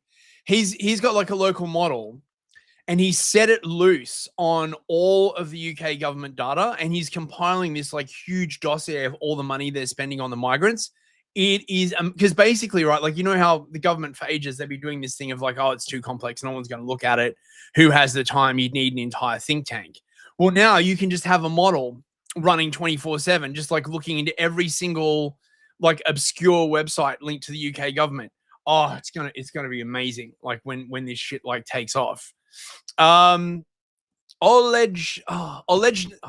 can't pronounce this. Olejniak 12 for $10. Thank you, Olej. I'm just gonna call you Olej, okay? The cashier at my hardware store forgot to ring up my new sink drains. Have a few of the dollars I didn't flush down with them. Well, thank you very much. Far better use of your money, if I dare say so, than fixing your house. We got anything on the Venmo? Yeah, we got one more from Rex. He sends $5. He says, this reminds me of when I was a child, how I would write my name on everything in crayon. Yes, you were a child, and then you became a man, but some people don't do that ever. It's like this. You go up to the Great Wall of China, write on it in crayon, and call your parent over and be like, I built this. You just write with all your strength, we was. We was. She. been a caveman. You've never been in a cave. There's no history of it. You've ever been in a cave. We discovered mathematics and the alphabet and writing and all of those great things that they have built a foundation on that they came. They discovered the alphabet. Discovered. Tell me, Aaron, where does the word alphabet come from? Oh, I used to know this, but I think there's an owl up front that might mean something. No. It comes from the first two letters of the Greek alphabet, alpha and beta. No, really? Yes. Wow. It's alpha, and beta. That's why it's called the alphabet. Wait, so I guess. Did you discover the alphabet just now? We should make a documentary and put it on YouTube. 2 hours, baby. Let's go. It's about the day that I discovered the alphabet, the Greek alphabet. Yeah, but there was Greeks too, right? So like it checks out. Yeah. Well, they was literally Everyone? everything, right? Except for, well, I don't know. I was gonna say except for the whites. So like what bit of history do they not claim? Like America, like post 1776 until Martin Luther King, they're like, oh yes, we did everything in history, except for that small part. We had nothing to do with that. I wonder if you can just put "we was" in like a Google search bar and like just see what shows up and what doesn't. Because I'm wondering if there's a "we was" Filipino in there somewhere, you know, like a smaller country or something like that. I do not have search suggestions turned on because I am not a scrub.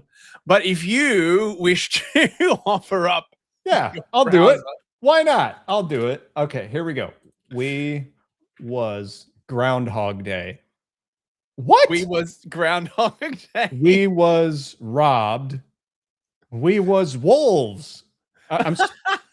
I'm spelling it W-U-Z, right? Okay. Yeah. We was samurai in sheet. We was a samurai on sheet. I've got we was Vikings. We was Vikings. Amazing. We was Romans. I think you're getting the chud versions. I think the black thing would probably be like I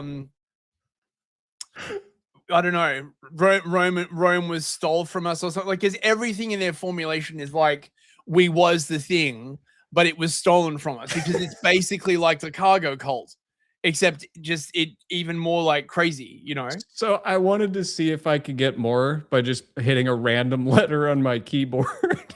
Okay, right. So, you know, we was whatever. I hit L, and the top result is we was the lampshade.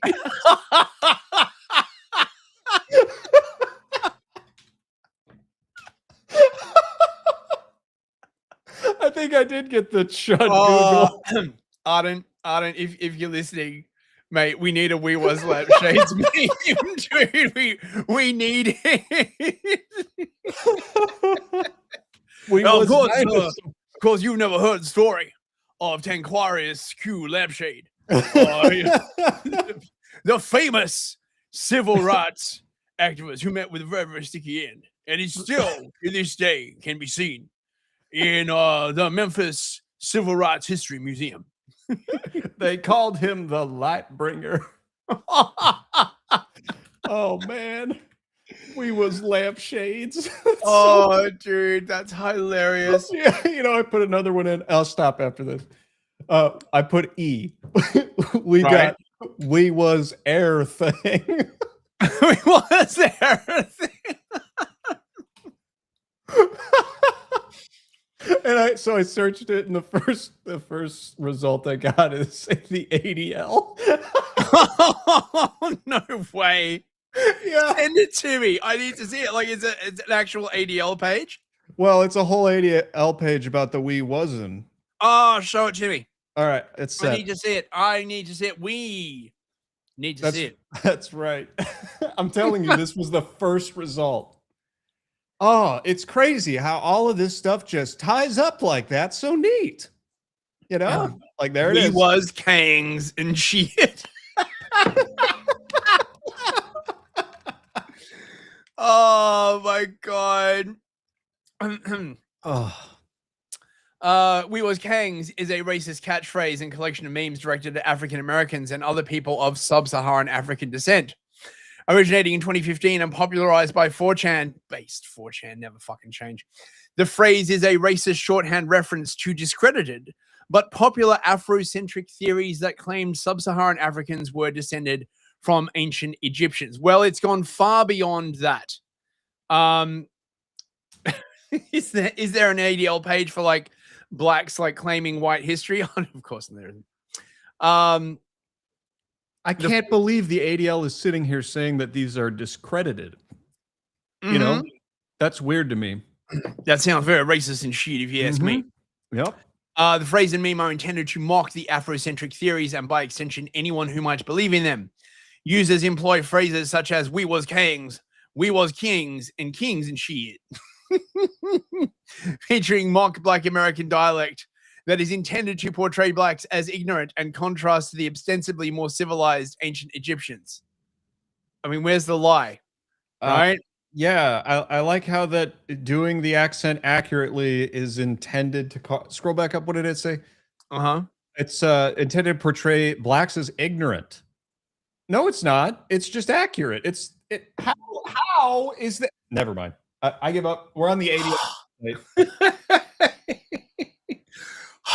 Listen, remember, right?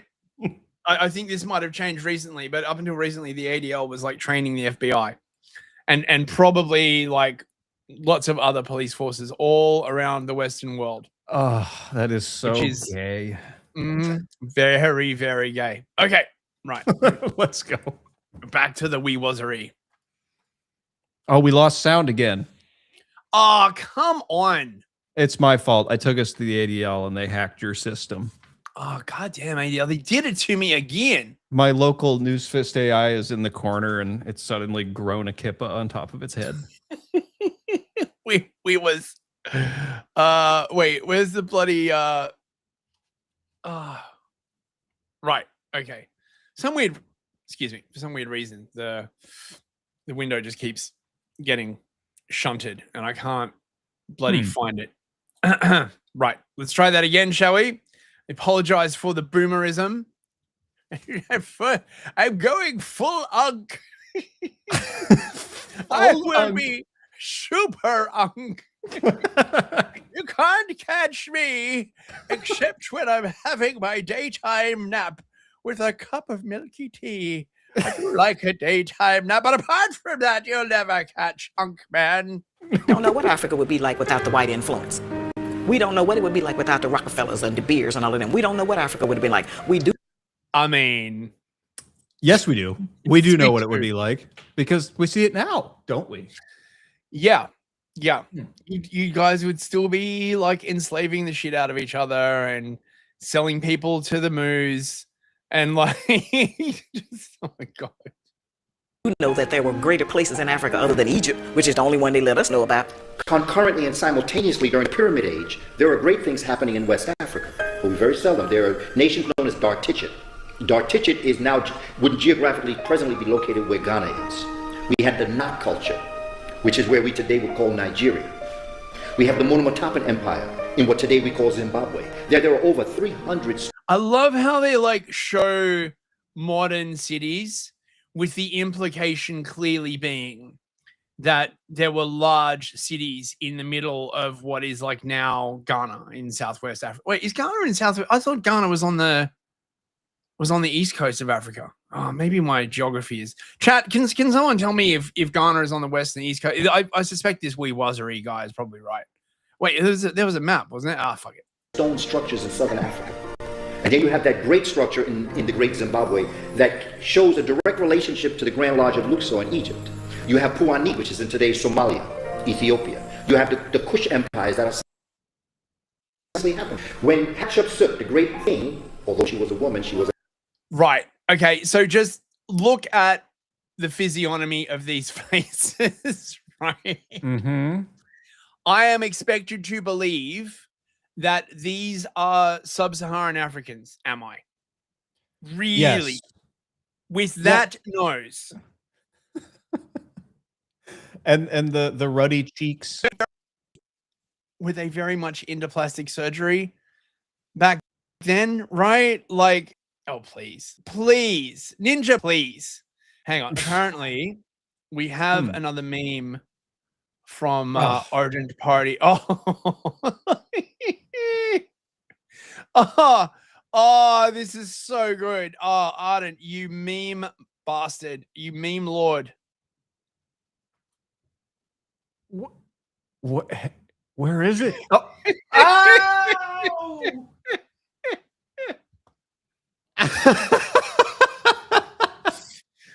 In the memory of Tanquaria's Q lampshade. God. You know, it kind of looks like a female romance novel. It does. Like, you know, you could take that picture and be like, he wanted me to be a lampshade. Lampshade lust. I was his secret black lampshade.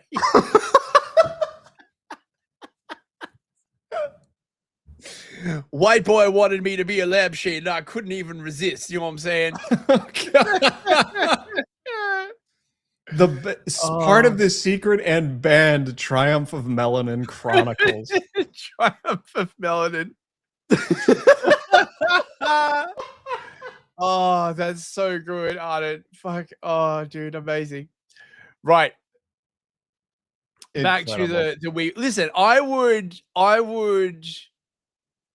accept that these guys were like these ladies were Persian, right? I mean, particularly the one on the right. She looks like she's got a bit of a Persian nose, okay? But there is no way, like that is clearly a Mediterranean like nose on the left. And just look at that shit, right? Ain't been like sub-Saharan Africans with a nose like that. What you been smoking, boy? Pharaoh king sitting on the throne of Kemet. Her cousin sits on the throne of Puanito, what we call Somalia. There are great things happening historically across the African continent. You have the kingdoms of Kuba and Luba in Central Africa. Mansa Musa was the king of Mali in the 1300s. Very wealthy brother. King of Mali. During the dark age of Europe. Europe was going through a dark age. Africa was thriving. It was the gold capital. Mansa Musa was considered the wealthiest man on the planet at the time.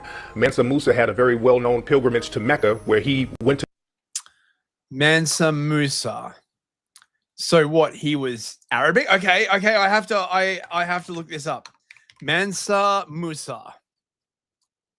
Mansa Musa. Gee. There he is. That's him. There he is, right? Come on, where's the Wikipedia? Okay, right. Well, he certainly does look quite black in this picture from the 1375 Catalan Atlas. So who wrote this down? That's a great question. The Catalan Atlas. Right. So the Spanish wrote this down. Okay. Right. Mansa Musa was the 9th Mansa of the Mali Empire, which reached its territorial peak during his reign. Musa's reign is often regarded as the zenith of Mali's power and prestige, although he features less in Mandinka oral traditions. So they only have oral traditions. They didn't write anything down, which might have something to do with the fucking... Okay, wait. The Mali Empire. Let's have a look at the Mali Empire. So you white boys, you don't know African history. Right. Empire in West Africa from 1235 to 1610. Founded by Sundataya Keita. I mean, how do we know? I mean, this isn't even proper sub-Saharan Africa. I don't know, man. Began as a small Mandinka kingdom. Who are the Mandinka? Oh, see, it's always just this picture. This is it. This is the only picture. That's it. That's all they have. Dude, did they just make this up? We was Mansa Musa and she is. Right? Okay, so lots of rivers, trading. There are conflicting and imprecise accounts by Arab chroniclers. They were trading with the Arabs.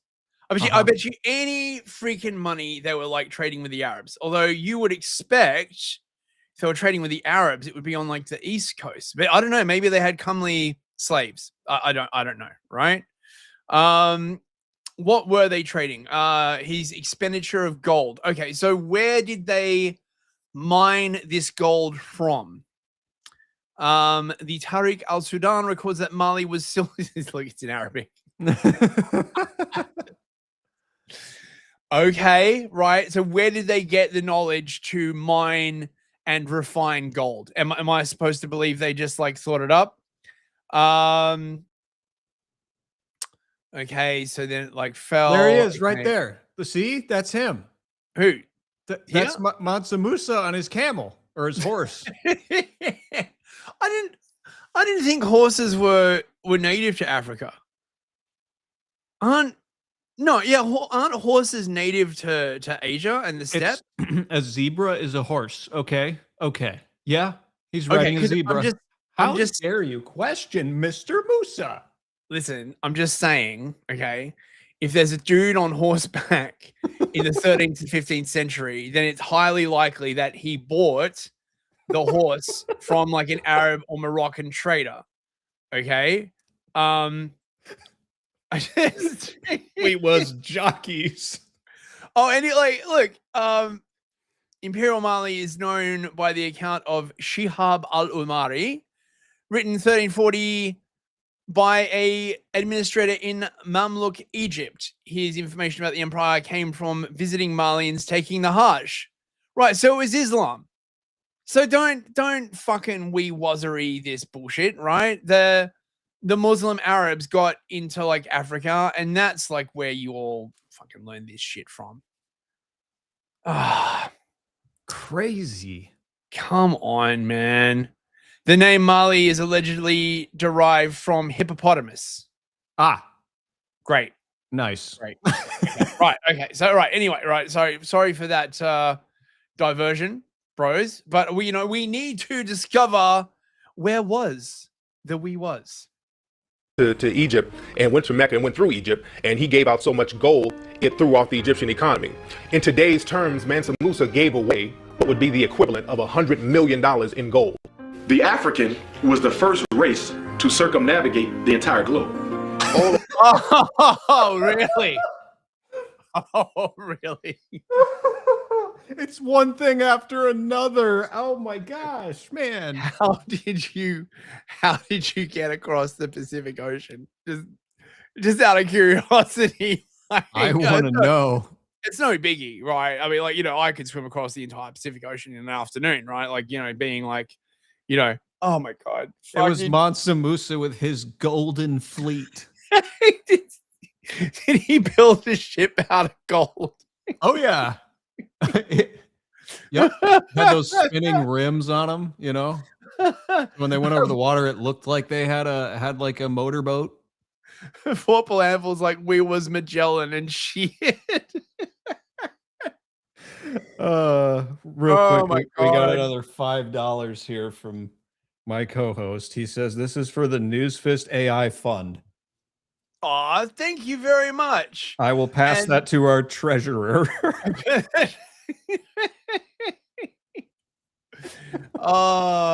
And Photobet sent us $10. Thank you much, Photo.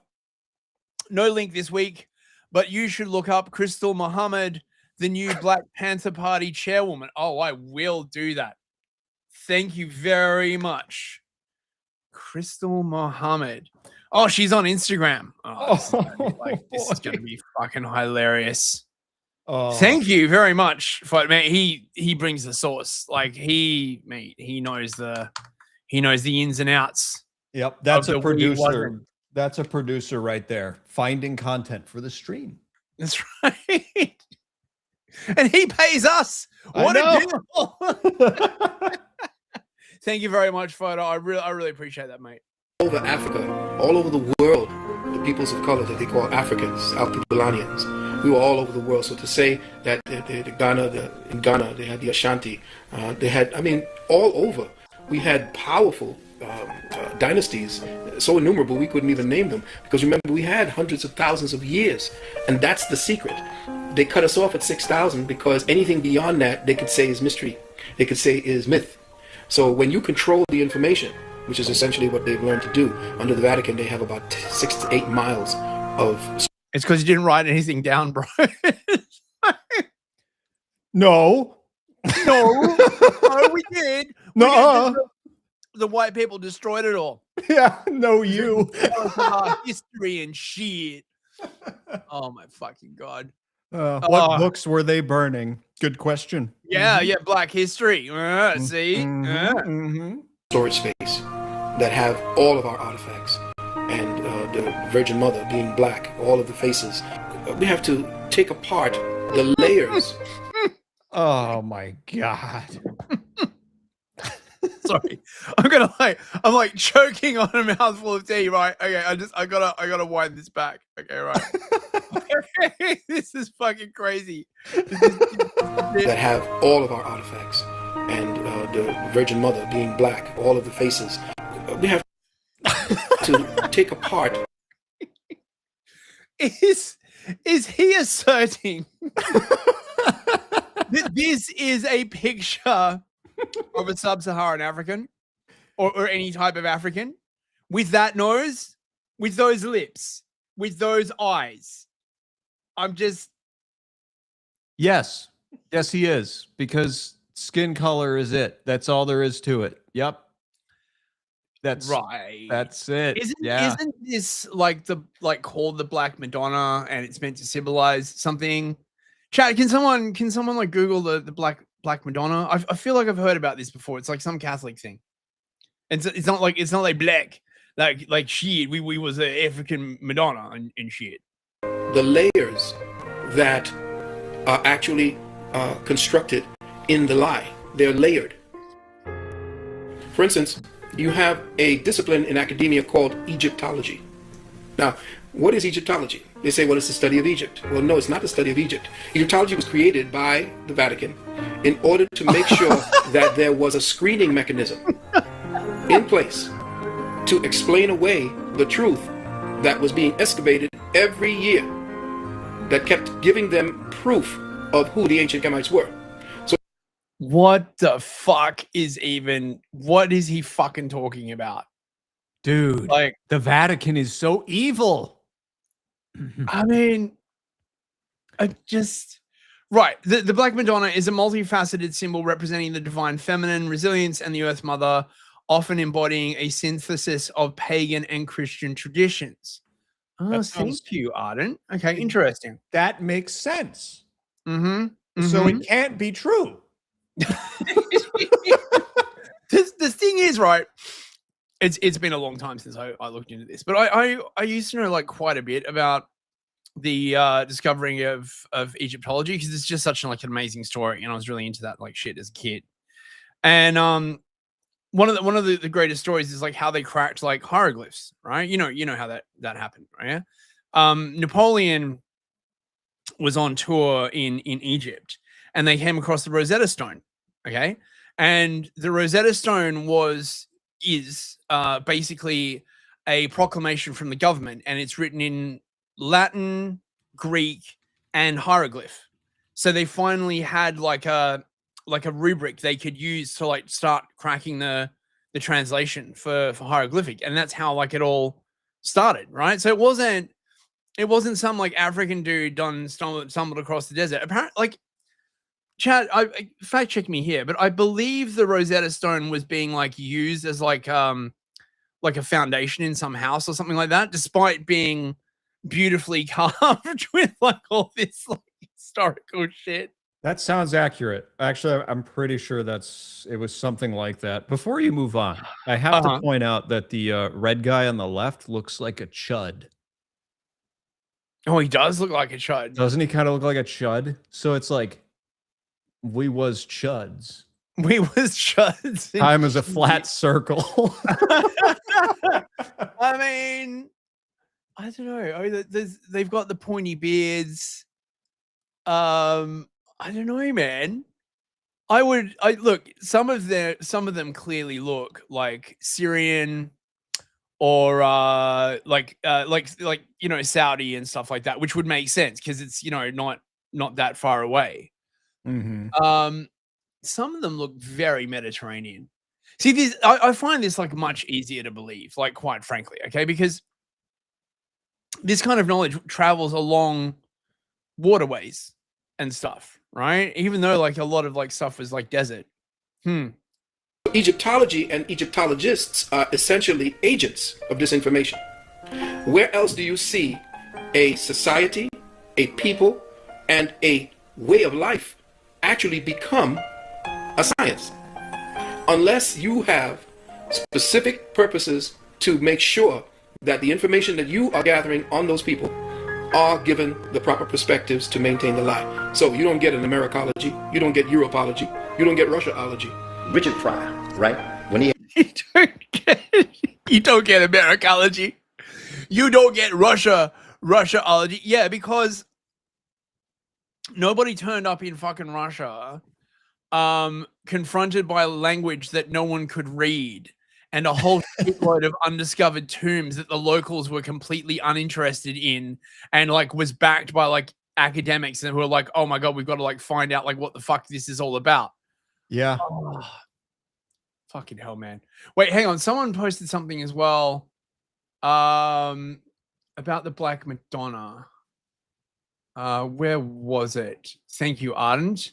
Her dark skin is interpreted as a metaphor for fertile soil, wisdom, and the mysterious, unknowable nature of the divine, contrasting with the traditional pale depiction of Mary, which signifies chastity and purity. Okay, that sounds like some pagan shit to me, but, you know, it's a Byzantine thing. Okay, all right, interesting. They found them in hidden caves, according to Andrew's animatics. So maybe the Black Madonna was like a holdover from like pagan worship, like, you know, like the way the Mexican cartel dudes like repurpose Christian saints, or the way the Haitians do it. Yeah. Yep. Sorry, I was reading something. I got sucked into the ADL's page again. Keep on rambling, news fist. I'm balls deep into the ADL. You find anything funny? No, nothing good. Except this last line. Usage of the meme seemed to increase with the release of the popular movie Black Panther in 2018. Gee, I wonder why. This is mystifying to the ADL. Yeah. He had his special back in 1977. There's a scene. They only allowed him to do 5 shows. In fact, they were rather ignorant because it took him 5 shows to realize what the brother was really doing. Richard Pryor, there's a scene where he goes in to the pyramids, and he is carrying the bags of the archaeologists and the anthropologists who are of European descent. And they're talking amongst themselves about what this find is and its importance, the greatness of it. And Richard Pryor is in this temple looking all around, and he begins to say, but all these people are black. He said, look at that guy over there. That guy look like... Yes. Yes. Some of them are black. Now, the sharp-eyed among you may notice that these figures are not on thrones or gods. They look like they are doing agricultural work.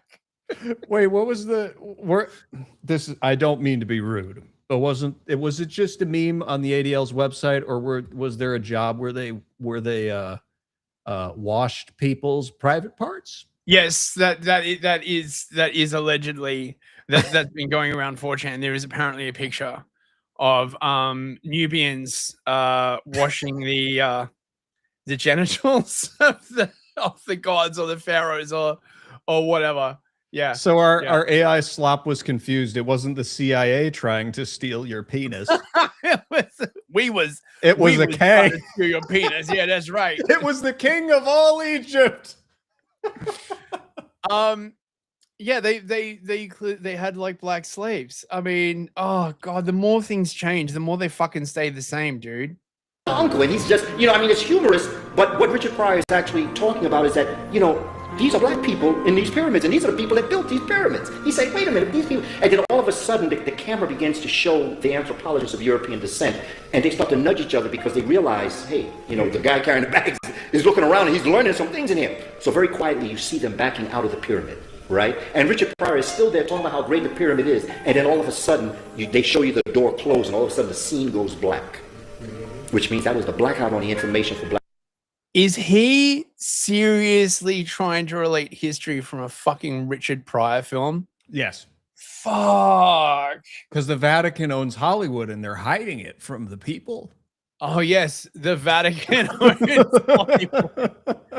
Right. Mate, I was not aware of that. I Also, too learn history from cryptic interpretations of Richard Pryor movies. have a special backup meme. I was his secret lampshade. White boys be wilding out, yo. And we also have previously undiscovered photographic evidence of the discovery of the Rosetta Stone.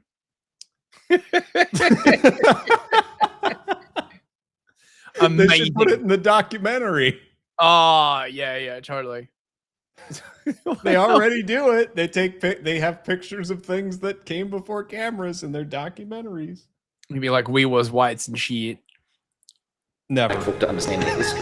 This is what Richard Pryor was dropping on us in 1977. This is what actually has happened. Richard was telling us this is what has happened to us. Because as you become conscious and brother becomes conscious and as a community we become conscious, the Europeans who know this are beginning to realize. So they're trying to shut the door on us. Hold on. Maybe it was the white people we was all along.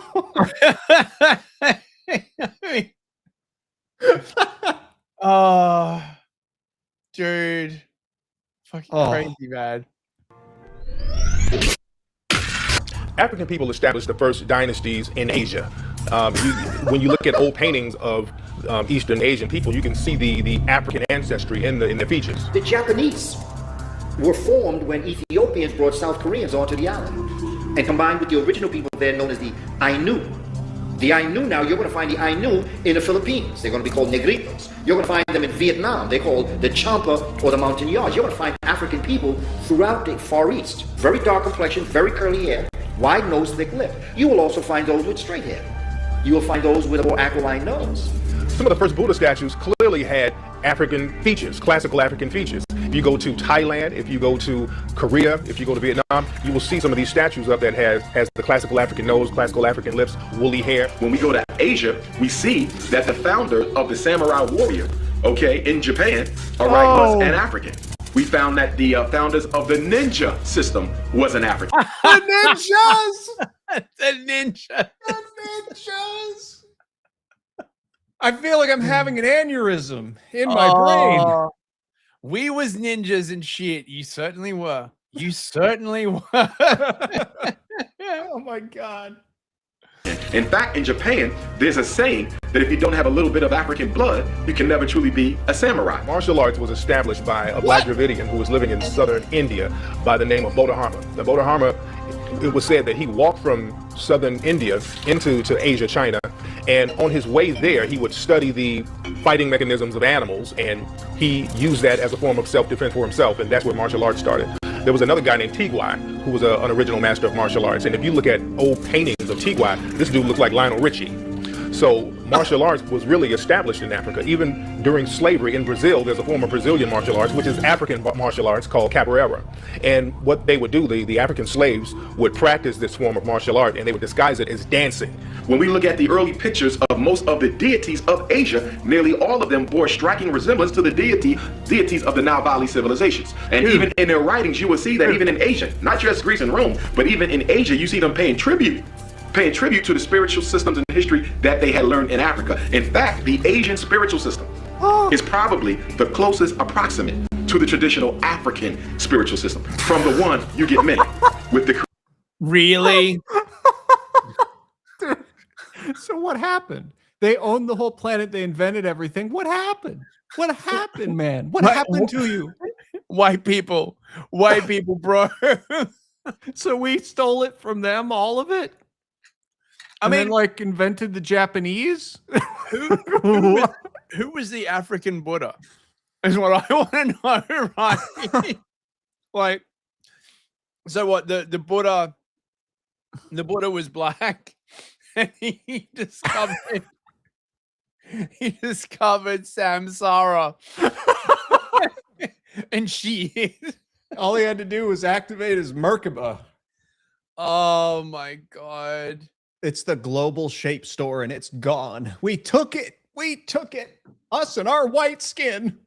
Us and our white skin and our technology. God damn it. God damn it. Creator being manifested in all living organisms, be it a tree or a human being. That is fundamental to Asian thought, but it's also fundamental to African thought, which that's just animism. You fucking freak. Oh, I don't do it. There's like, there'll be like special like stuff in this here stone and this here tree. Animism is widely regarded as the most primitive form of religion. So,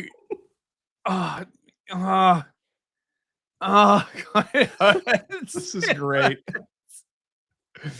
When you go into these jungles in Bangkok, in areas of Vietnam, when the Vietnamese, when they were fighting in Vietnam, they went into these temples, they saw nothing but these African faces. When they saw the black man dressed up like that, they thought that the Buddha gods had come back. All these black men dressed in these American faces, they were accustomed in the bush to these black faces, these black Buddhas. And when you go deeper into that information, you only see black faces. That's not a black Buddha. That's fucking Kali. That's literally a demon. Oh my God.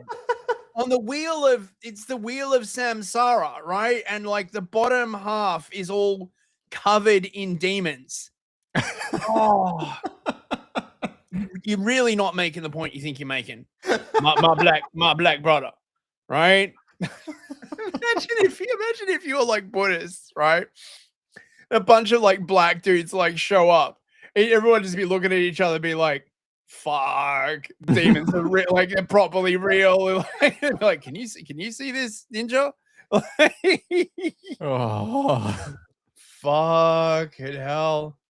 Places you could go down into certain parts of Africa, or down there at the name of the tribes, but in the Bantu, you could look at them and they have very high cheeks and their eyes are completely slanted. So you can tell where the Chinese people actually ascended from.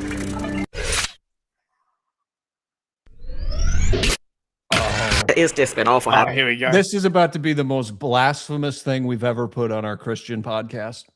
Yeah. I mean, definitely more blasphemous than the Asian chick playing Nintendo movies. I'm sorry, bro. I don't mean to tempt you with Nintendo boobies. Stay strong, my brothers. They did us on religion.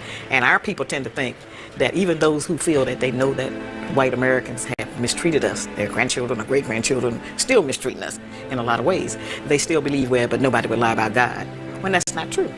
People who are trying to subjugate another people and turn them into slaves, not just physically, but mentally, then they certainly would try to teach them that God looks like me. A lot of people say it doesn't matter what Jesus looked like, it doesn't matter what God looked like or other deity. But the thing is, if it did not matter what Jesus looked like, why don't they show what the original paintings and pictures of Jesus look like? Why don't they show what the original paintings and pictures of the disciples look like? Because that's very important to know it. Oh, yes. Black Jesus. Try to teach them that God looks like me. A lot of people say it doesn't matter what Jesus looked like, it doesn't matter what God looked like or other deity. But the thing is, if it did not matter what Jesus looked like.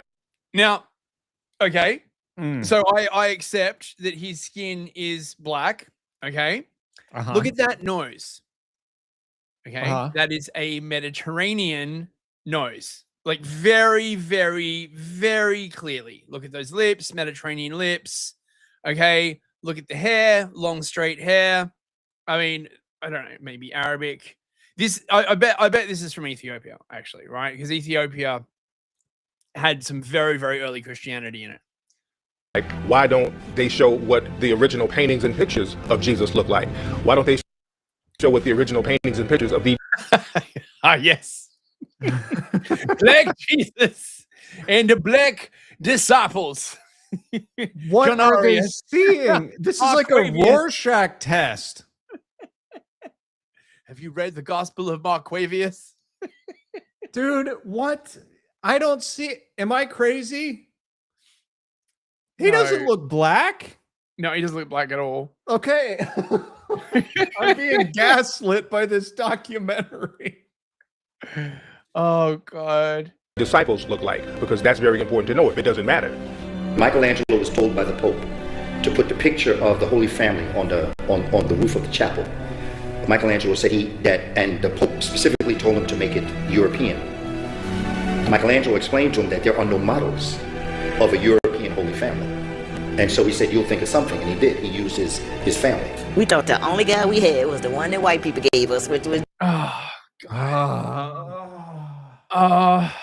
Dude, this is painful. Jesus, okay? And he looked like them. And when we saw them, psychologically, we would transfer that was deity. If it really was important what he looked like, then why didn't he look like some of the majority of the people on Earth? Why would he look like the people who are the minority race on the entire Earth? We're not the minority. People always ask me, why do... Oh! Interesting. Suddenly you're not the minority. Oh, interesting. Go on. Do go on. Does that mean that, like, it is in fact whites that should get all the special rights and privileges for being a minority and all the extra money and, like, be allowed to go and, like, riot and burn shit? Interesting. Good to know. The black church not get rid of the white Jesus and put a blue black Jesus in place with a nappy head because black people would stop going. And not only did they hide the color of religious figures throughout Europe, they would hide the colors of other very important people, especially royalty in Europe. A lot of old paintings in Europe, they clearly show African-looking deities. They show the Black Madonna and Child. This is all throughout Europe. They show black pictures of Jesus. They show African-looking disciples all over Europe. Everything that you're looking at. They flash it. They're flashing these like fake IDs. Oh my, yes, clearly African. Fucking hell, man. The picture said so. They show the black. Okay, I got to hand that. Okay, one now to that does legit look African, right? But this is like an icon. I bet this is from. But the other thing as well is, how old is this icon? This like might have like faded, like for ages. Yeah, I mean, see, look, the figure of Mary up the top literally has no face.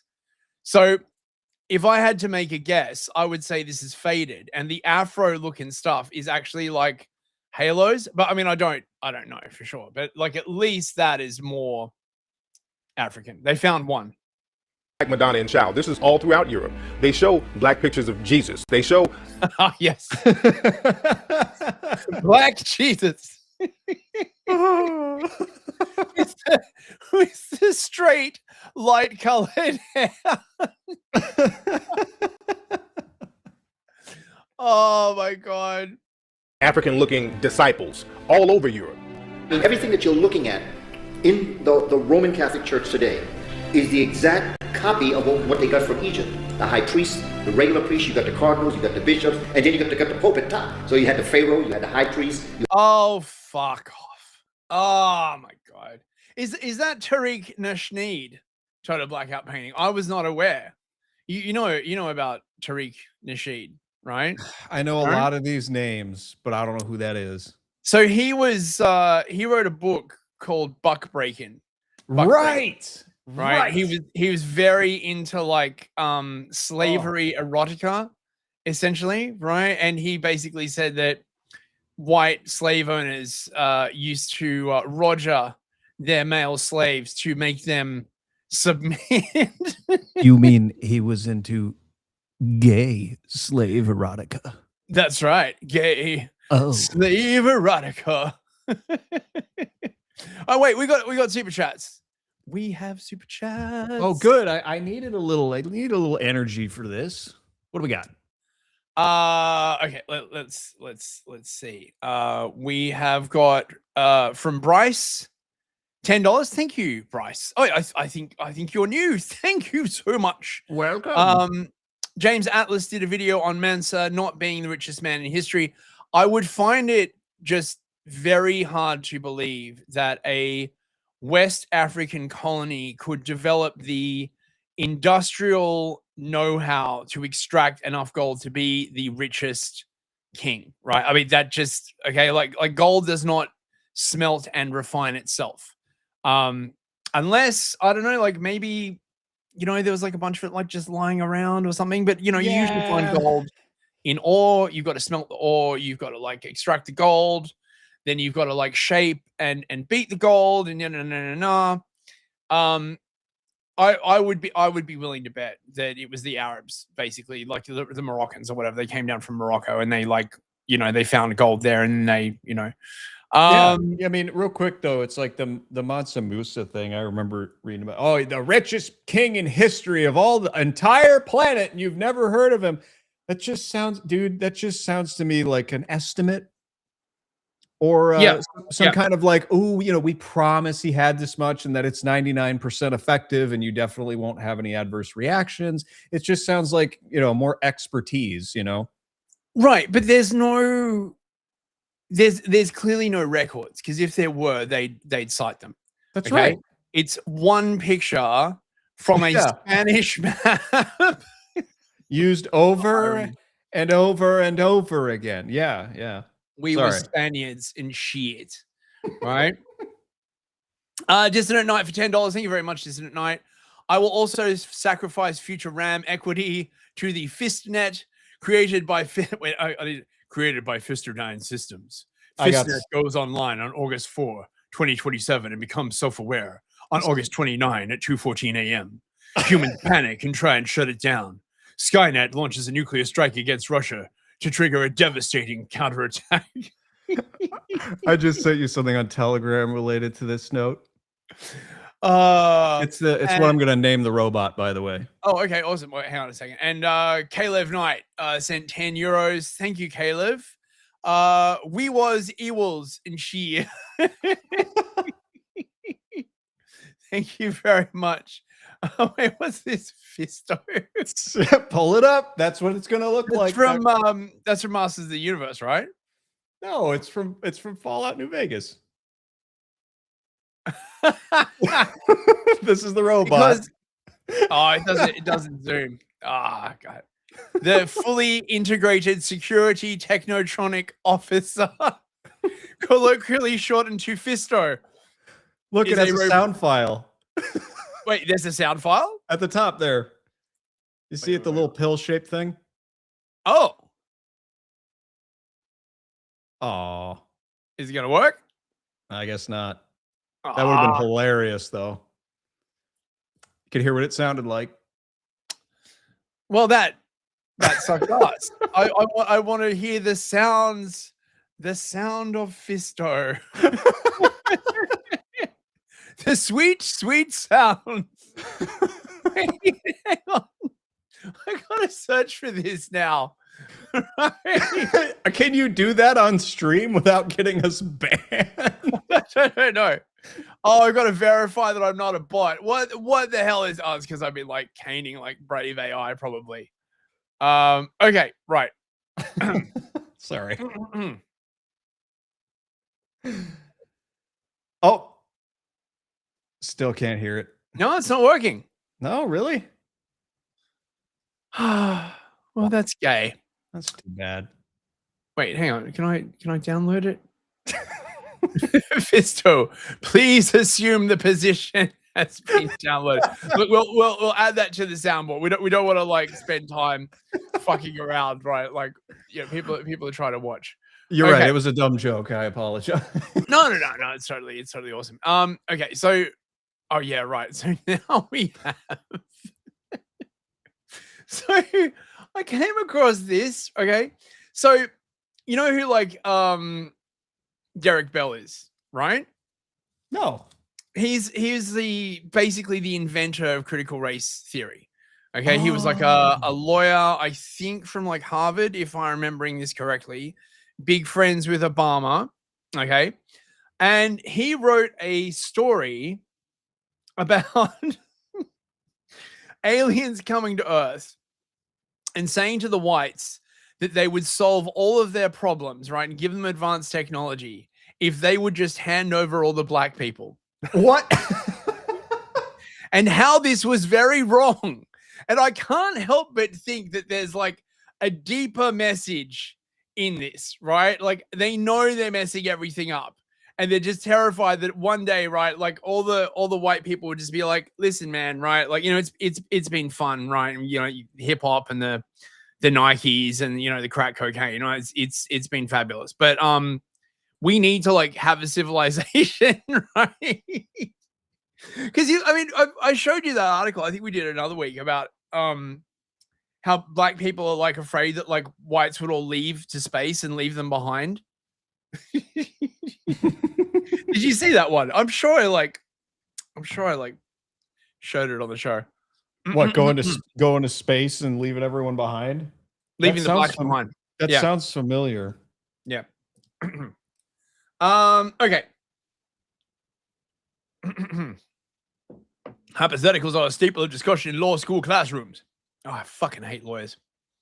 Building on this foundation, I began extracting these fictional stories to reflect the contradictions and dilemmas faced by those attempting to apply legal rules to many forms of racial discrimination. I'm not sure who coined the phrase critical race theory to describe this form of writing. I bet it was a moo. Just saying, okay? There's a lot of syllables in it, you know? I know that I have received more credit than I deserve for the movement's origins. I rather think that this writing is a response to a need for expressing views that cannot be communicated effectively through existing techniques. And I agree with two major writers of this genre regarding the purpose and goal of narrative writing. Okay, so like, right, okay. The Space Traders Solution, 1st of January. The first surprise was not their arrival. The radio messages had begun weeks before, announcing that 1,000 ships from a star far out in space would land on the 1st of January in harbors along the Atlantic coast from Cape Cod to North Carolina. The first surprise was the ships themselves. The people who lined the beaches of Cape Cod saw huge vessels the size of an aircraft carrier, which the old man in the crowd recognized as being pretty much like the box-shaped landing craft that carried Allied troops to the Normandy beachhead during the Second World War. What is it about shit fucking science fiction writers who just recycle shit from World War II? Hubbard did this. Remember, like the fucking like planes that took the frozen souls to Tegiak or whatever it was. They were like gold plated, like DC-10s or some shit. Yeah. In fact, he said it was the exact same plane. Yeah. Then came the second surprise. The leaders of this vast armada could speak English, the Lord's language. Moreover, they spoke in the familiar, confident tones of a former U.S. president, having dubbed his recorded voice in a computerized language translation system. After the initial greetings, the leader of the U.S. delegation opened his mouth to read his welcoming speech.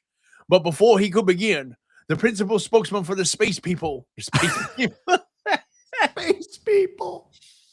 raised a hand and spoke crisply and to the point. And this point constituted the third surprise. Those mammoth vessels carried within their holds treasure of which the United States was in most desperate need. Gold to bail out the almost bankrupt federal, state, and local governments. Special chemicals capable of unpolluting the environment. And a totally safe nuclear engine and fuel to relieve the nation's all but depleted supply of fossil fuel. When the fuck was this written? Dude, I want to know. That's a great question. I'll look it up. 1999. No.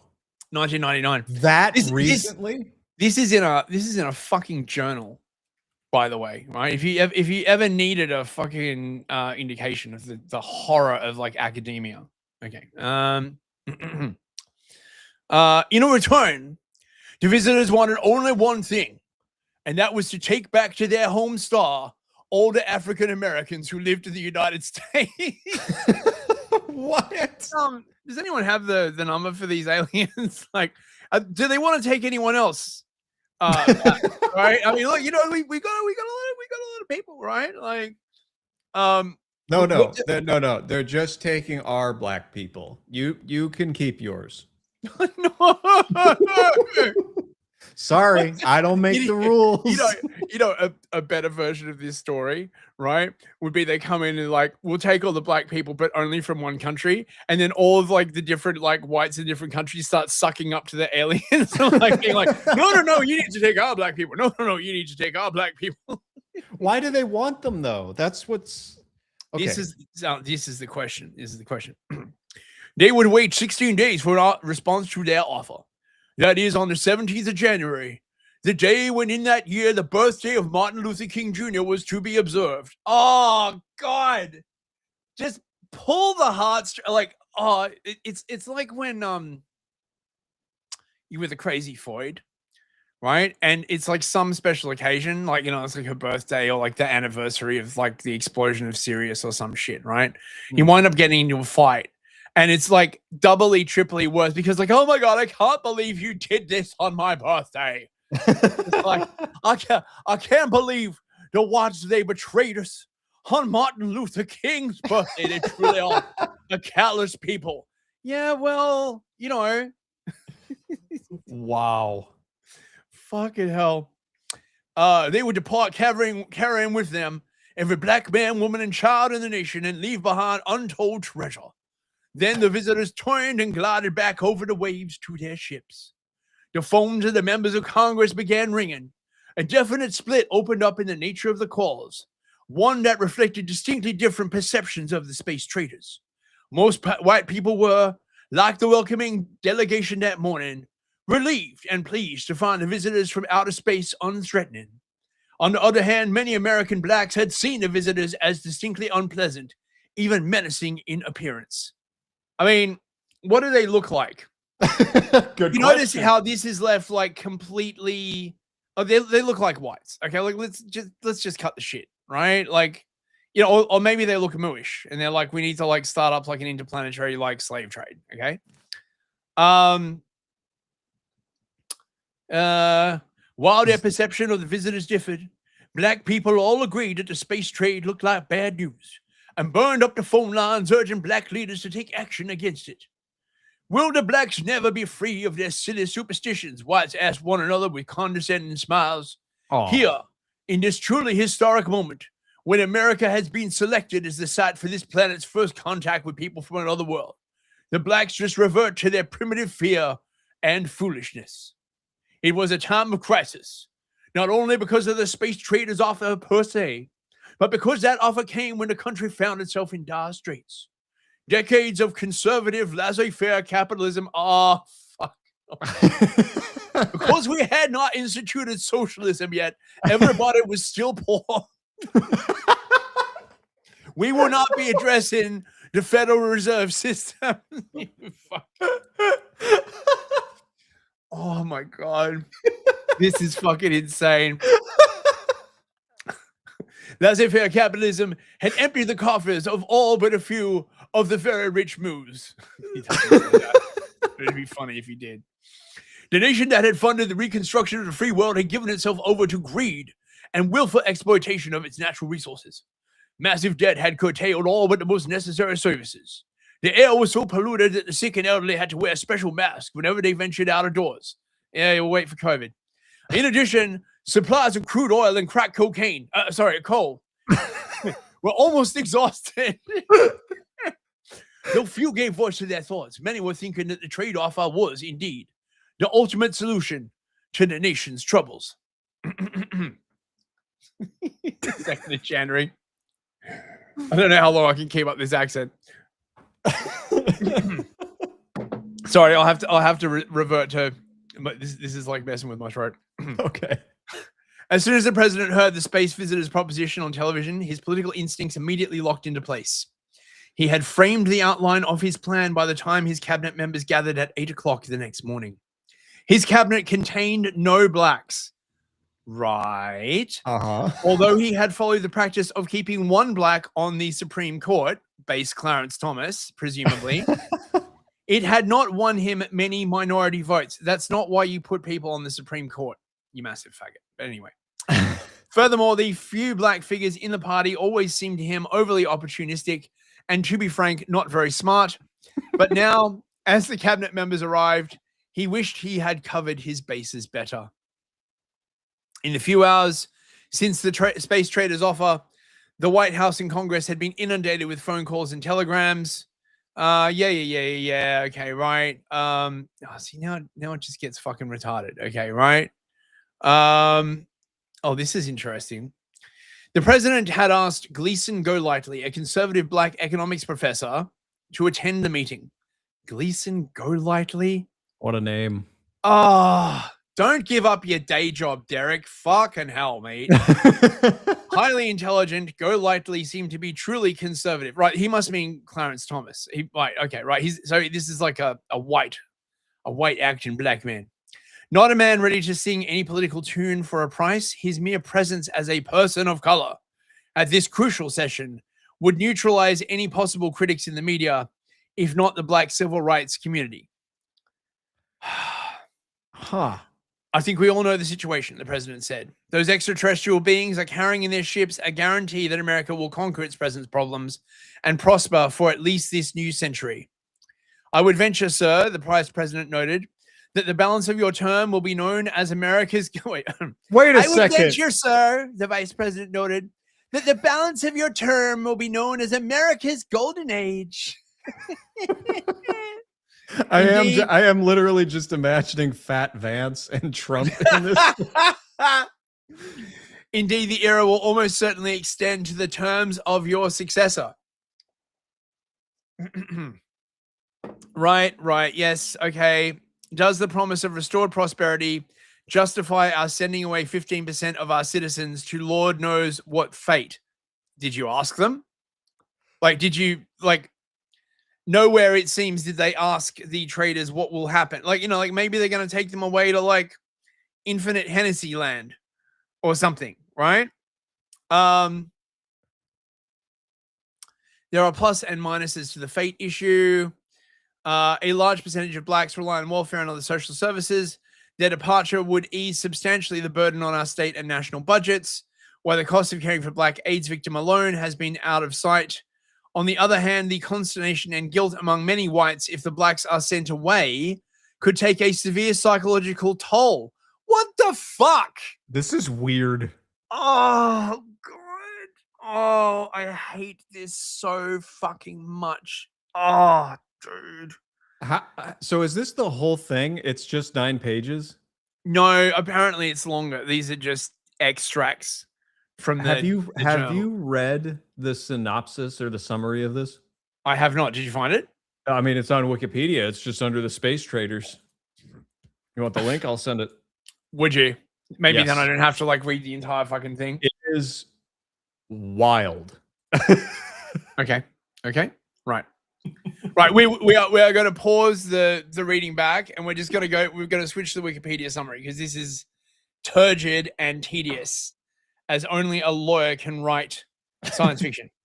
It was adapted for television in 1994 as part of Cosmic Slop. Look.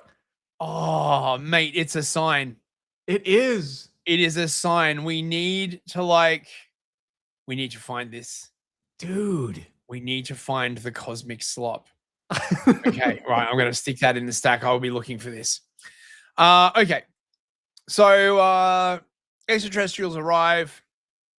They want the blacks. Gleason Golightly, a prominent black conservative, participates in the cabinet's discussion. Golightly, ordinarily an Uncle Tom on racial matters, is adamantly against the trade for moral reasons.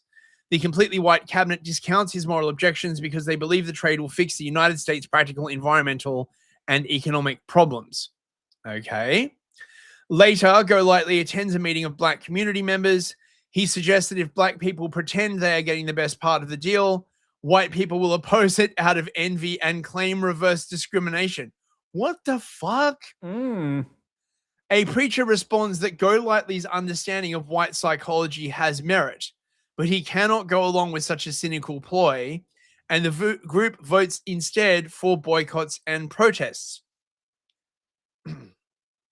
A prominent group of American moos forms the Anne Frank Committee, intending to smuggle blacks out of the country before the trade. Oh, fucking every single fucking time. The FBI publishes the names of the committee's members, and they are forced into hiding. Oh my God. Yeah, sure. Man. Where black meets World War II. Okay. Oh. A constitutional amendment is proposed authorizing Congress to induce blacks into a special service with language modeled on the World War I Selective Service Act. State referendums on the amendment are scheduled. The Supreme Court rejects several legal challenges in the referendum process, citing as precedent the majority opinion, blah, blah, blah, blah, blah.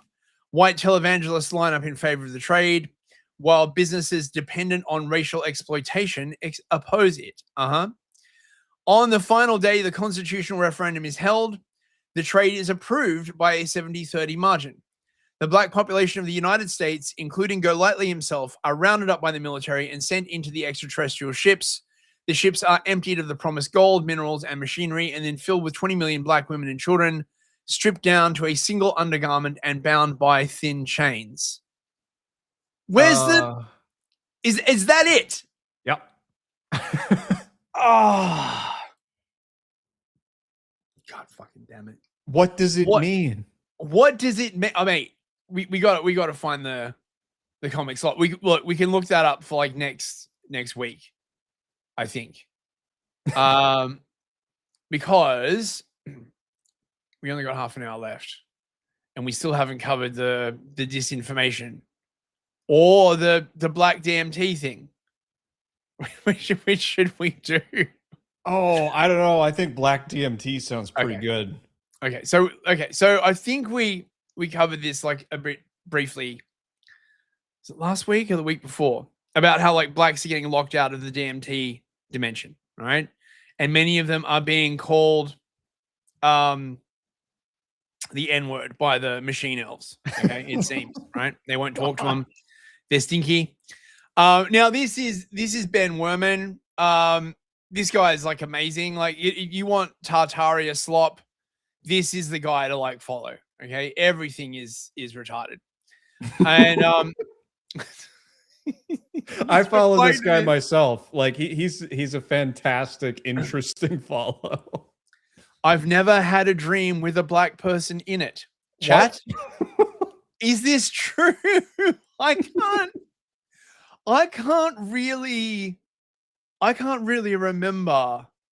I mean, I feel like there must have been. Ardent Party found a copy of Cosmic Slop. Oh, God bless you, Ardent. It's only at 360p. Listen, I'll look on BitTorrent and see if there's like a version somewhere. Space Traders. It's an hour and a half. Fucking hell. All right, look, I'll scrub through that. I'll try and like find some like cool stuff. Thank you, Arden. I appreciate that, mate. How about you, Aaron?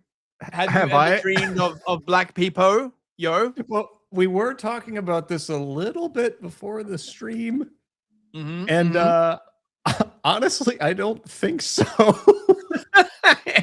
That's because you racist. I know it's so bad, but I really couldn't think of one. I was like, I don't know. You know, it's similar to what people were saying years ago, where they like you don't see your phone in your dream. Like you never see your phone. I do. I've seen my phone. Me too. In my dream, right? But like when I legit thought about this, I was like, I can't say that I have. So I often have those like, you know, like one of the things in dreams is that it'll sort of like invent like a plot point that's like a reason for you to like keep going places, right? And sometimes it's stuff like you know, I leave my bag somewhere and I have to keep like wandering around like trying to find it, and then other times like I'm trying to get like phone signal or something. It's just like sort of an excuse for me to keep moving through different areas of the dream, I guess. You know what I mean? Yeah. Do ninjas dream of electric shapes? Whoa! Is the question. Arden, if you could do a movie poster for "Do Ninjas Dream of Electric Shapes," that would be awesome. Make it like all Blade Runner-y and shit. We was replicants. Okay, right. So, chat. Let's see what chat has like said. Apparently not. Bobby B does not recall ninjas in his dreams. Caleb Knight can confirm never seen one. Okay. That's crazy. Bobby B, blacks in dreams would be oxymoronic. I think those would be called nightmares. Yeah. God. That was too easy. Digital foil, stop talking about dreams and get back to how we can ally ourselves with the machine elves. The point is that, like, from this perspective, is that we are already allied with the machine elves, actually. You know what I mean, right? Yeah. But I wouldn't, just don't don't be talking to demons, bro, right? You never know fucking like what you're gonna get out of that shit. So Ben Werman, I have had conversations with a small handful of spiritually gifted people who spent decades combined studying and practicing astral projection. And one of the consistencies they've shared with me, usually with a look around and a lowering in volume to a whisper, is that black people do not exist beyond the third dimension. They are exclusively a 3D physical plane phenomena. They have no souls, is what he is saying. Whoa. And it gets even weirder. Wait until you research internet threads of blacks sharing their experiences taking DMT. TLDR, they usually have a horrible time, as the machine elves are apparently incredibly racist and have a habit of ridiculing and throwing profanities at them until they leave. I am dead serious. Look up racist DMT elves. Yeah, it was because they got nothing to say, right? Like, they imagine, like, I don't know, it's like showing up. You got nothing to tell them, right? They got nothing. What to do with this information? You will all have to decide for yourself. Like I said, I'm only passing along what I've heard from people who are deep in the psi world. Certainly more research would be helpful before drawing any hard conclusions. Yes, we need more research into this matter immediately. How do we get funding? How do you do the research is what I want. Like, do you get a 40 and some pineapple spears and like and do some like DMT? Do you go and ask the machine elves and be like, bros, why are you against the ninjas? And and the machine elves will be like, well, why? Don't be fucking stupid. Come here, like, ask a proper question, you fucks. I was gonna say, you walk in there, you ask a question, they're like, that's such a stupid question. We should throw you out with racist. That's right, exactly. Like, come up in here, asking us a stupid fucking question like that. I will say, it is at the very least statistically interesting that when you actually dig into all the large-scale psychic programs conducted throughout history, Project Stargate, Gate, etc., it's practically 100% white people who are exhibiting these abilities to astral travel as an interdimensional soul. You don't say. That's interesting. It's almost like they would want to get rid of that because they saw something they didn't like. I mean, I'm not making any suggestions, but wait, hang on, we got it on the super chat. From Caleb, another €5. Thank you, Caleb. Also, you haven't covered spirit science for cloud-based lifeform. Oh man, we should. I used to quite like that channel. Way back in the day because I like the animation style. You ever watch Spirit Science? No. Aaron? It's like total woo. It's an old channel as well. I think like goes back to like 2012 kind of like thing. It's been around for donkey's years. What is it? Oh, it's like woo. It's like astral travel, like woo and indigo children, and like I should check it out. Yeah. So this Foyd. She is very, very concerned. Wow. None of this establishes anything about racial differences in consciousness. This is all highly ignorant, divisive rhetoric and selective evidence. Please, Foyd, leave. You're implying something so ignorantly dangerous and ugly that black people are somehow confined to the physical plane while white people possess access to the higher dimensions, astral travel, or embody superior interdimensional souls. This is a deeply racist premise, regardless of how low-key you're packaging it. Is it true, though?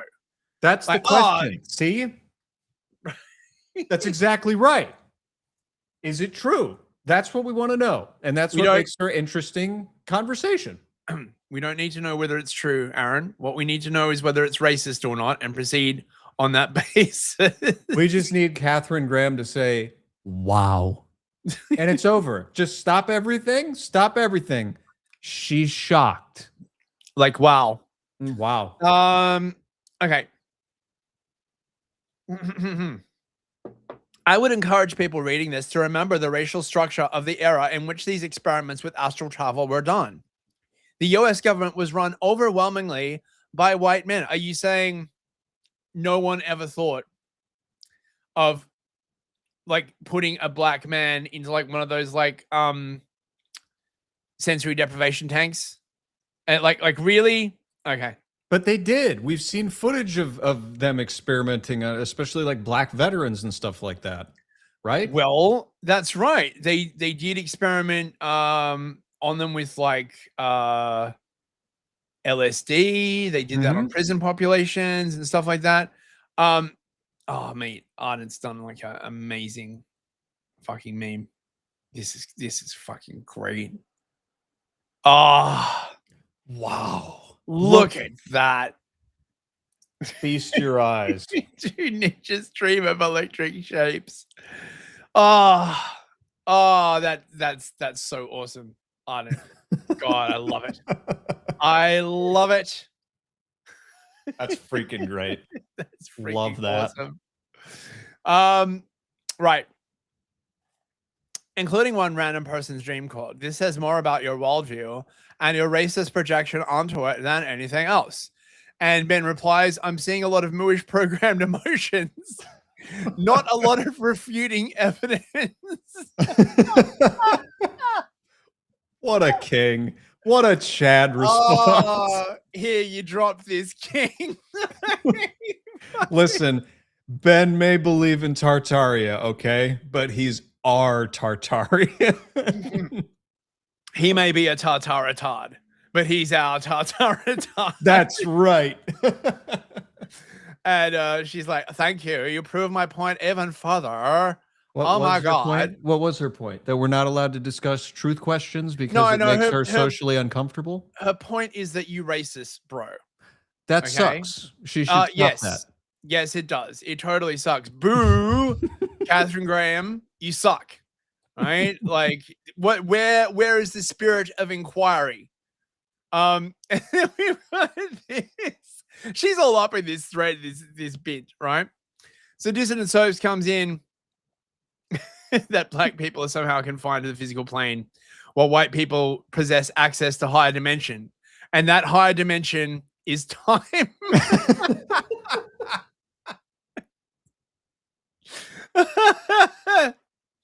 Your use of dimensions in physics is fundamentally flawed. Your premise is intellectually flawed. Your point, whatever it may be in this ridiculous illustration, is logically and inherently flawed. There is no there. Just your projection of racist ideology in a field created by your own imagination. She's like, argue my points. What points? You didn't make any points. You just like made assertions. It's flawed. It's flawed. How is it flawed? It's just flawed. It's because it's racist, and anything racist is flawed. Checkmate, racist. Nothing racist can be possibly true. It gives her the ick. It's flawed. That's right. I have a new kind of science. Anything that gives me the ick is automatically untrue, bro. Earl Corgi wants the electric shape t-shirt. Yeah, honestly, I think we could turn that into a t-shirt. The electric shape? I would buy that. Yeah. That'd be fucking awesome. We'll get on that. Why? Because you need AI to understand them. Argue my points. You'd actually be better off letting AI do that for you. I will immediately highlight your ridiculous use of 3 dimensions plus 1. There is no loss of physical plane identifiers in the temporal dimension. Oh, God. Fuck off. She looked it up. Oh my God. She just keeps going. Wow. Fucking someone's got a box of wine and too much time on her fucking hands. Right? This guy's like, what's with people like you always calling opposing views dangerous? Because the next logical step is to outlaw it if people might die if I speak it. It's not dangerous because I oppose it. It's dangerous because it's the essence of division that he's looking to extend into the non-corporeal spiritual plane. That is yes, absolutely. Is that the question, woman? Does the division extend into the cosmic plane?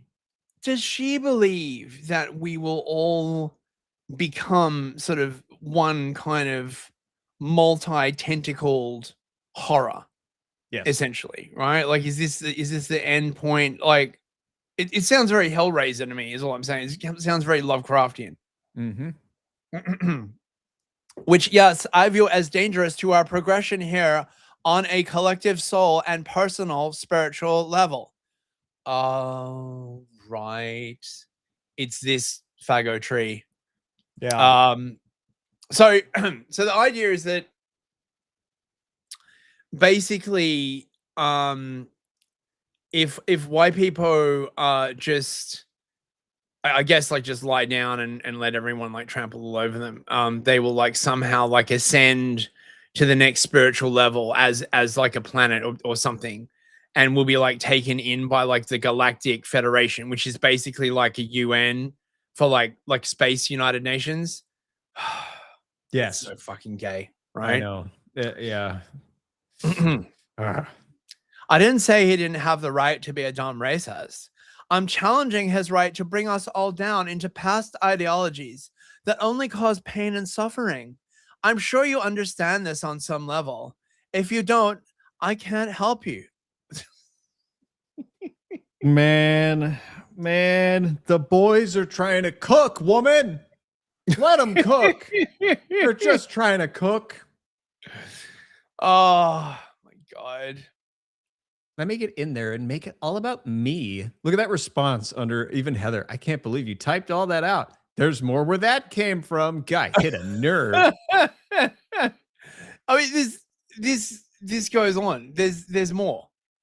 Okay. So Dissident Soaps like does the retweet, right? And she's in that thread as well. Okay.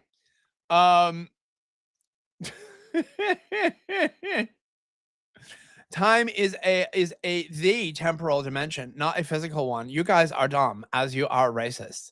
Well, there you go. Right? Argument automatically won. I called you racist. Yeah. Oh my God. Yeah. Can you please stop thinking? I use the stop thinking button. Why don't you turn off your brain like me? Why? Like, why are you still? I don't understand. Okay, so let's see. What else have we got? Oh my God, my voice is fucking like That is an going. interesting video. Have you seen this one right here? I have not. Let's play this, shall we? Yeah.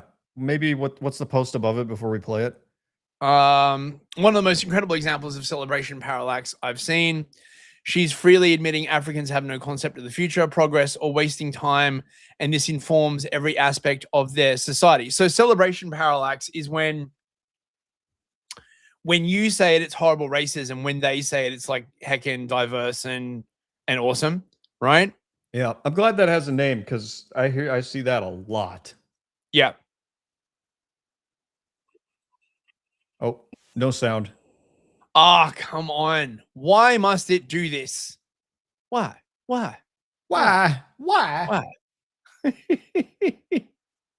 You know, when I finally get Fisto and it's sitting in the corner over there, it's not going to have sound either. Fisto. What if I told you that for many African societies, the concept of the future doesn't exist, and that instead of time moving forwards, time actually moves backwards? This was the work of John Mbiti, one of Kenya's and Africa's greatest philosophers, and in 1969, he wrote something that completely reimagines the way we think of African time. Mbiti says time is a two-dimensional phenomenon with a long past, vibrant present, and virtually no future. Using Swahili words, he describes the two dimensions of time.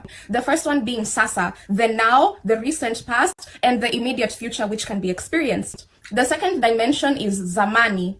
Zamani is the vast, endless past where all events eventually go on to live forever. But the future, in African thought, it barely exists because time is made up of events. Time has to be experienced in order to be real. So because we can't conceptualize events tied to the distant future because they haven't been experienced yet, then therefore the future cannot constitute part of time. And this is why, according to Mbiti, African languages, at least the East African Bantu languages that he studied, don't have a word to describe the distant future. And this is why, by the way, many of like the Western coercive, like carceral stuff does not work on black people. Right. Okay. Because if you say to these people, we're going to put you in prison for 20 years, they can't even visualize that. Like it doesn't exist. This is why all these African countries use brutal corporal punishment immediately in order to control their populations. Because saying you're going to imprison them for like 20 years or like 20 years from now, something bad's going to happen, it doesn't exist. In African time, according to Mbiti, events create time. Seasons, ceremonies. It might also, just a suggestion, and I'm not making any statements here, it might also be why so many white men fear prison more than anything else. Well, yes. Yeah. And that's why it works so well, because the threat of that is so strong. That's right. Yeah. Because whites can conceive of the future so strongly, you can actually literally use it against them. Yeah. So in a sense, these are both sort of genetic hacks. You know what I mean, right? Mm-hmm. Like, fucking hell. We really are just genetic creatures, like with the soul. Like God. Conversation, those moments produce time, and people produce as much time as they need. An example that Mbiti uses from the communities that he studied is that a year is measured based on 4 seasons, 2 dry seasons, 2 wet seasons. So a year is only over when those 4 seasons have taken place. So a year could take 365 days, 390 days. It doesn't matter the number of days in a year. What matters is that the 4 seasons have taken place. And this is in contrast to the Western view towards time, where time is a commodity, something that can be spent, saved, wasted, or lost. And according to Mbiti, this is why... You mean counted. Is this what you're saying? The West can count time. That is why it can be defined and saved and wasted and stuff, because they can enumerate it. If foreigners come to Africa and they see people sitting under a tree, they would remark that, okay, why are these people wasting so much time? But in African thought, that sitting under a tree, it's not wasting time. It's either waiting for time or producing time. Okay, for me, I think this Western idea of time... Sorry? Hold up. Verpal Anvil had a funny comment. We was marshmallow tests. Oh, Artie's in the chat. Hey, Artie, how you doing, mate? What's up? Also, whites have a higher unaliving rate. They don't see any future compared to Africans who can't imagine a future. Yeah, I mean, yep. I mean, I reckon a lot of that's psychological warfare techniques wouldn't really work on black people in the same way. Like, you've got to sort of play to their immediacy. You can't say, oh, in 20 years, like, stuff's going to be bad. I mean, look at South Africa, right? You couldn't say to any of the people in South Africa, right, like in 15 years, you guys are all going to starve. They'd be like, yeah, but there's food now, right? I had breakfast this morning. Right. Time as a commodity is what drives this Western obsession of progress, development, and some promised future. And this difference shapes everything. You mean civilization, my dear. That's why we have civilization and you have whatever it is you guys have. from politics, economics, to how we live our daily lives. Because in African thought, the golden age isn't in the future, it's actually in the Zaman. According to Mbiti, the future is only a shadow until... Right. So what she's saying is the golden age is in the Zamani, which is the place in the deep past where everything goes. This is why they do the cargo cult Wuzzin shit. Dude! That's why. Because Dude. all of the things exist in the Zamani, in the deep past. So it all must be right? Like, and this is why in the present we don't have, I don't know, canned spam and right, like, and white bitches and pineapple spears. Dude, that was beautiful. After 3 hours of streaming, in the last 5 minutes, you come up with a way to tie it all together in a one beautiful shape. Stick a bow on this puppy. It comes to the present and then it flows into the Zamani. So in that way, time moves backwards. We are not the ones who move forward into time. So, of course, Mbiti wrote this from a theological point of view because he was trying to explain the nature of African religion. But my main takeaway from the parts of the book that I've read is that unlike Western cultures and religions with end-of-the-world myths, African time has no end. Seasons, years, birth, marriage, death, it's all a cycle. Asante kwa kutazama, tafakari hayo. So, the Africans have a creation myth, but they do not have any apocalypse myths. That's crazy. Interesting. That's crazy. I mean, that's basically true, right? Like, where's the African version of the apocalypse of St. John the Divine? There fucking isn't one. Man. Like, they don't have any apocalyptic literature, as far as I can tell. It's all Wuzzin. Like, this is what's crazy to me is like people will avoid talking about interesting things like this because they're afraid of a word, right? Like, I kind of want to read this book that she's talking about because I want to know in infinite detail how this works, because it has to be very revealing. Yeah. I mean, what is this book even called? It flashed up on the screen at some point. Felt like it was near the end. Let me see. It might just be interesting. I don't know. John Mbiti. You can probably like look up John Mbiti. I'm gonna look it up and find out he's like a commie or something. We have a very, very girthy super chat from Buford T. Justice. Wait, I gotta turn. It's him. I gotta turn on the clown. It's him. Oh my god, Buford's in the house. Jizzington the clown is like, he's very happy to see you, Buford. For $50. He doesn't even leave a message, right? He just like walks up, slams his hog down on the table, doesn't explain, leaves. Thank you, Buford, and thank you from Jizzington the clown. He's very, very happy to see you. How do I turn this off? Right, dude, this is interesting. Check it out. So this guy John Mbiti, born in Kenya, died in Switzerland. John Samuel was a Kenyan-born Christian philosopher and writer. He was an Anglican priest and spent most of his life in Europe. Right. So he converted to being white. I mean, I'm not saying he looks like our Supreme Court justice, but he kind of looks like... I don't know. Look, it happens, right? It totally happens, man. You do get like some black people, like, you know, I mean, people have studied this. It's rare because of the IQ big right? Like, there's this great 4chan post where it's about this guy. He was saying he used to work in San Quentin. And that one of the, in fact, this is where the "have you eaten breakfast this morning" thing comes from, right? This guy, he works in San Quentin, and he was saying that the vast majority of the people in there are like retarded, right? Like they're, 70 below IQ, okay?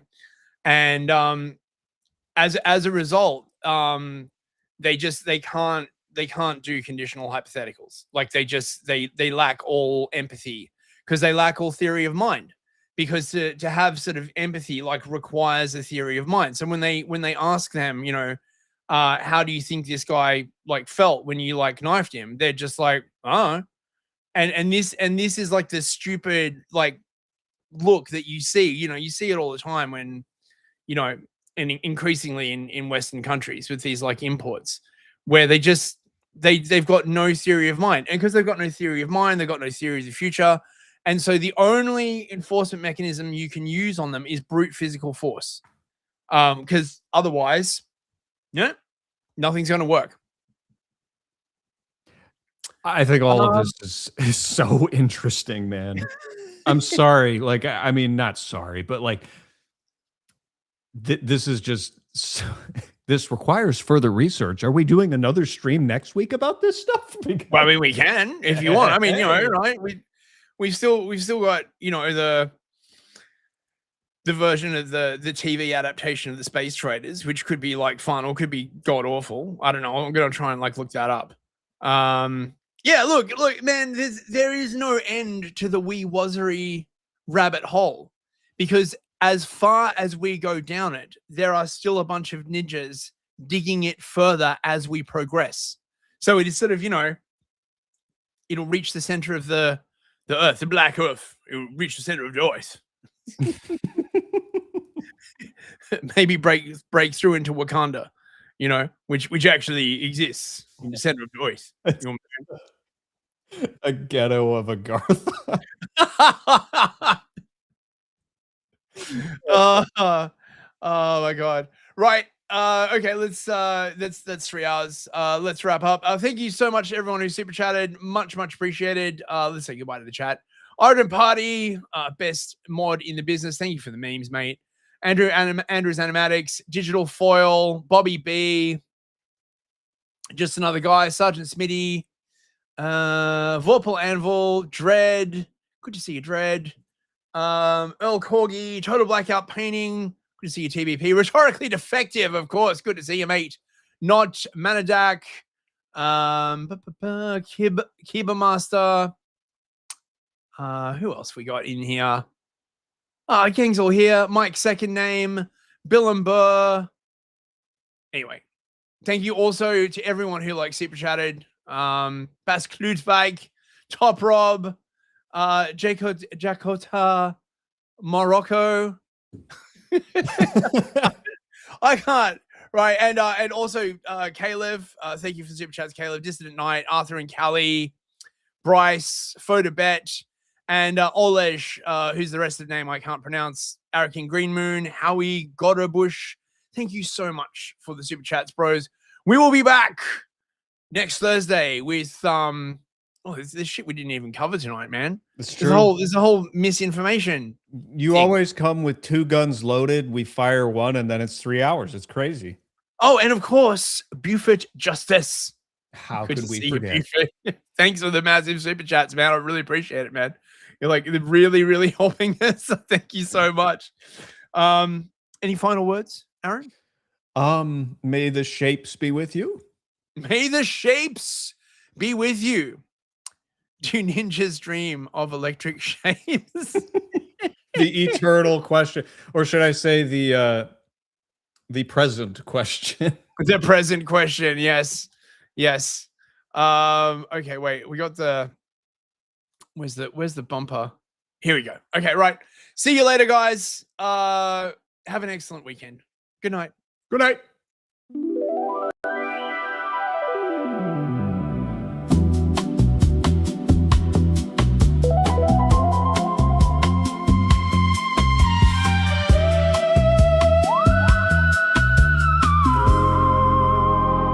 We're gonna clown around.